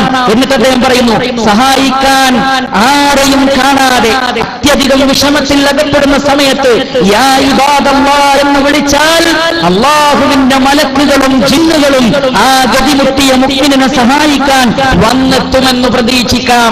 ആര്? വിദൂരതയിൽ നിങ്ങളുടെ കണ്ണുകൊണ്ട് കാണാത്ത മനുഷ്യന്മാരുണ്ടെങ്കിൽ വരുമെന്നല്ല പറഞ്ഞത്. മലക്കുകളും ജിന്നുകളും ഗതിമുട്ടിയ മുഅ്മിനിനെ സഹായിക്കാൻ വന്നെത്തുമെന്ന് പ്രതീക്ഷിക്കാം. ഇതാണ് ഹദീസിലെ ഉപദേശം. എന്നത് പഠിക്കുന്ന കാലത്ത് ഓതി തന്നിട്ടില്ല ഉസ്താദന്മാർ. അറിയാത്ത ആളായിരുന്നു ഉമർ മൗലവി. എന്നിട്ട് ഉമർ മൗലവി നടത്തിയ സൽസബീലിൽ ഒരു മുജാഹിദ് പ്രസ്ഥാനത്തിന്റെ അറബി കോളേജിൽ പഠിച്ചുകൊണ്ടിരുന്ന അബ്ദുറഹ്മാൻ മദനി പാലത്ത് എന്ന വിദ്യാർത്ഥിക്ക് ഈ ആയത്തിന്റെ തഫ്സീറുകളൊന്നും അറിയാതെയായിരുന്നു. മുജാഹിദ് പ്രസ്ഥാനത്തിന്റെ വേദിയിൽ പഠിക്കാവുന്നത് അദ്ദേഹത്തിന്റെ വാക്കുകളാണിത്, അബ്ദുറഹ്മാൻ മദനി പാലത്തിന്റെ വാക്കുകളാണിത്. മലക്കുകളെയും ജിന്നുകളെയും വിളിച്ചു പ്രാർത്ഥിക്കുന്ന ഒരു സൊസൈറ്റി മുജാഹിദ് പ്രസ്ഥാനത്തിൽ വരുന്നു എന്ന് പല കൗൺസിലുകളിലും വേദനയോടുകൂടി സംസാരിച്ച വ്യക്തിയാണ് അദ്ദേഹം. ആ വ്യക്തി പറയുന്ന വാക്കുകളാണ്, ജിന്നുകളും മലക്കുകളും സഹായിക്കാൻ ഓടി വരുമെന്ന് പ്രതീക്ഷിക്കാം. ഇതാണ് ഹദീസിലെ ഉപദേശം. ഇത് പറഞ്ഞതാണോ ജബ്ബാർ മൗലവി ചെയ്ത തെറ്റ്? ഇത് പറഞ്ഞതാണോ സക്കരിയ സലാഹി ചെയ്ത തെറ്റ്? ഇതേ കാര്യം ലോകത്തിലുള്ള മുഴുവൻ അഹ്ലുസുന്നത്ത് വൽ ജമാഅത്തിന്റെ പണ്ഡിതന്മാരും പറഞ്ഞതാണ് പ്രിയപ്പെട്ടവരെ. അതുകൊണ്ട് അവരാരും ഒരിക്കലും ഉദ്ദേശിച്ചിട്ടില്ല ജിന്നുകളെ വിളിക്കണമെന്നോ മലക്കുകളെ വിളിക്കണമെന്നോ സഹായം ചോദിക്കാൻ അല്ലാഹു അല്ല വേണ്ടതെന്നോ ആരും പറഞ്ഞിട്ടില്ല. വിഷയങ്ങൾ വിശദീകരിക്കുന്നിടത്ത് കൃത്യമായ ചില നിഗമനങ്ങൾ അവർ നടത്തി എന്നത് മാത്രമാണ്. ഒരു കാര്യം കൂടി നിങ്ങളുടെ ശ്രദ്ധയിൽപ്പെടുത്തുന്നു. ജംഇയ്യത്തുൽ ഉലമ ഈ വിഷയവുമായി ബന്ധപ്പെട്ട് ചർച്ച ചെയ്ത് പഠനം നടത്തി സമർപ്പിച്ച ഒരു പ്രബന്ധത്തിൽ ഹനീഫ കായത്തൊടിയും ഫൈസൽ മുസ്ലിയാരും നൽകിയിട്ടുള്ള 18 പേജ് വരുന്ന ഒരു പ്രബന്ധമുണ്ട്. ആ 18 പേജ് വരുന്ന പ്രബന്ധത്തിലെ ഒരു വാചകം നിങ്ങളുടെ ശ്രദ്ധയിൽപ്പെടുത്തുകയാണ്. ചില പണ്ഡിതന്മാർ അവരുടെ ഗ്രന്ഥങ്ങളിലും ഫത്വകളിലും ജിന്നിനോട് സഹായം തേടുന്നതിനെ കുറിച്ച് എന്നിങ്ങനെയൊക്കെ വിശേഷിപ്പിക്കുന്നത് കാണാൻ കഴിയും. മൊത്തത്തിൽ ജിന്നുകളോടുള്ള എല്ലാതരം സഹായത്തേട്ടങ്ങളെ കുറിച്ചുമല്ല ഇത്തരം പ്രയോഗങ്ങൾ. എന്ന് പറഞ്ഞാൽ എല്ലാതരം സഹായത്തേട്ടങ്ങളും ഇത് പറയാൻ പറ്റൂല, എന്നാൽ ചില സഹായത്തേട്ടങ്ങളെ കുറിച്ച് ഇങ്ങനെ പറയാൻ പറ്റും. അതുപോലെ ഈ പ്രവർത്തനത്തിന്റെ ഗൗരവം കുറച്ചു കാണിക്കാനുമല്ല, അതാണ് നമുക്കും പറയാനുള്ളത്. ഈ പ്രവർത്തനത്തിന്റെ ഗൗരവം കുറച്ചു കാണിക്കാൻ വേണ്ടിയല്ല നമ്മൾ ഇത്തരത്തിലുള്ള ഹറാം, വസീലത്തുൽ ഇശ്റക് എന്ന പദങ്ങൾ പ്രയോഗിക്കുന്നത്. മറിച്ച് വിഷയത്തിന്റെ വിവിധ വശങ്ങൾ വിശദീകരിക്കുമ്പോൾ സൂചിപ്പിച്ച സാധ്യത മാത്രമാണ്. അതെ, വിഷയത്തിന്റെ വിവിധ വശങ്ങൾ പരിശോധിക്കുമ്പോൾ ഒരേ വാക്കുകൾ ഉപയോഗിക്കാൻ ദീനിൽ ഇൽമുള്ള ആളുകൾക്ക് സാധ്യമല്ല. ഖുർആനിലും ഹദീസിലും അവബോധമുള്ള ആളുകൾക്ക് എല്ലാറ്റിനും ഒറ്റ ഹുക്ം നൽകാൻ സാധ്യമല്ല. വിഷയത്തിന്റെ വിവിധ വശങ്ങൾ പഠിക്കണം. അത് പ്രവർത്തിച്ച ആളുടെ അഖീദയുടെ വശങ്ങൾ പഠിച്ചിട്ടേ മറുപടി പറയാവൂ. അങ്ങനെയുള്ള മറുപടി പറയുന്നിടത്ത് പണ്ഡിതന്മാർ കാണിക്കുന്ന സൂക്ഷ്മതയെ ആദർശ വ്യതിയാനമായും തൗഹീദിൽ നിന്നുള്ള വ്യതിയാനമായും ചിത്രീകരിക്കുന്നവരെ പരലോകമുണ്ടെന്നും വിചാരണയുണ്ടെന്നും അവിടെ ചോദ്യം ചെയ്യപ്പെടുമെന്നും വിചാരിക്കണം എന്ന് മാത്രമാണ് ഓർമ്മപ്പെടുത്താനുള്ളത്. വസല്ലല്ലാഹു വസല്ലമ അലാ നബിയിന മുഹമ്മദിൻ വഅലാ ആലിഹി വസഹ്ബിഹി അജ്മഈൻ വആഖിറു ദഅ്വാനാ അനിൽ ഹംദുലില്ലാഹി റബ്ബിൽ ആലമീൻ.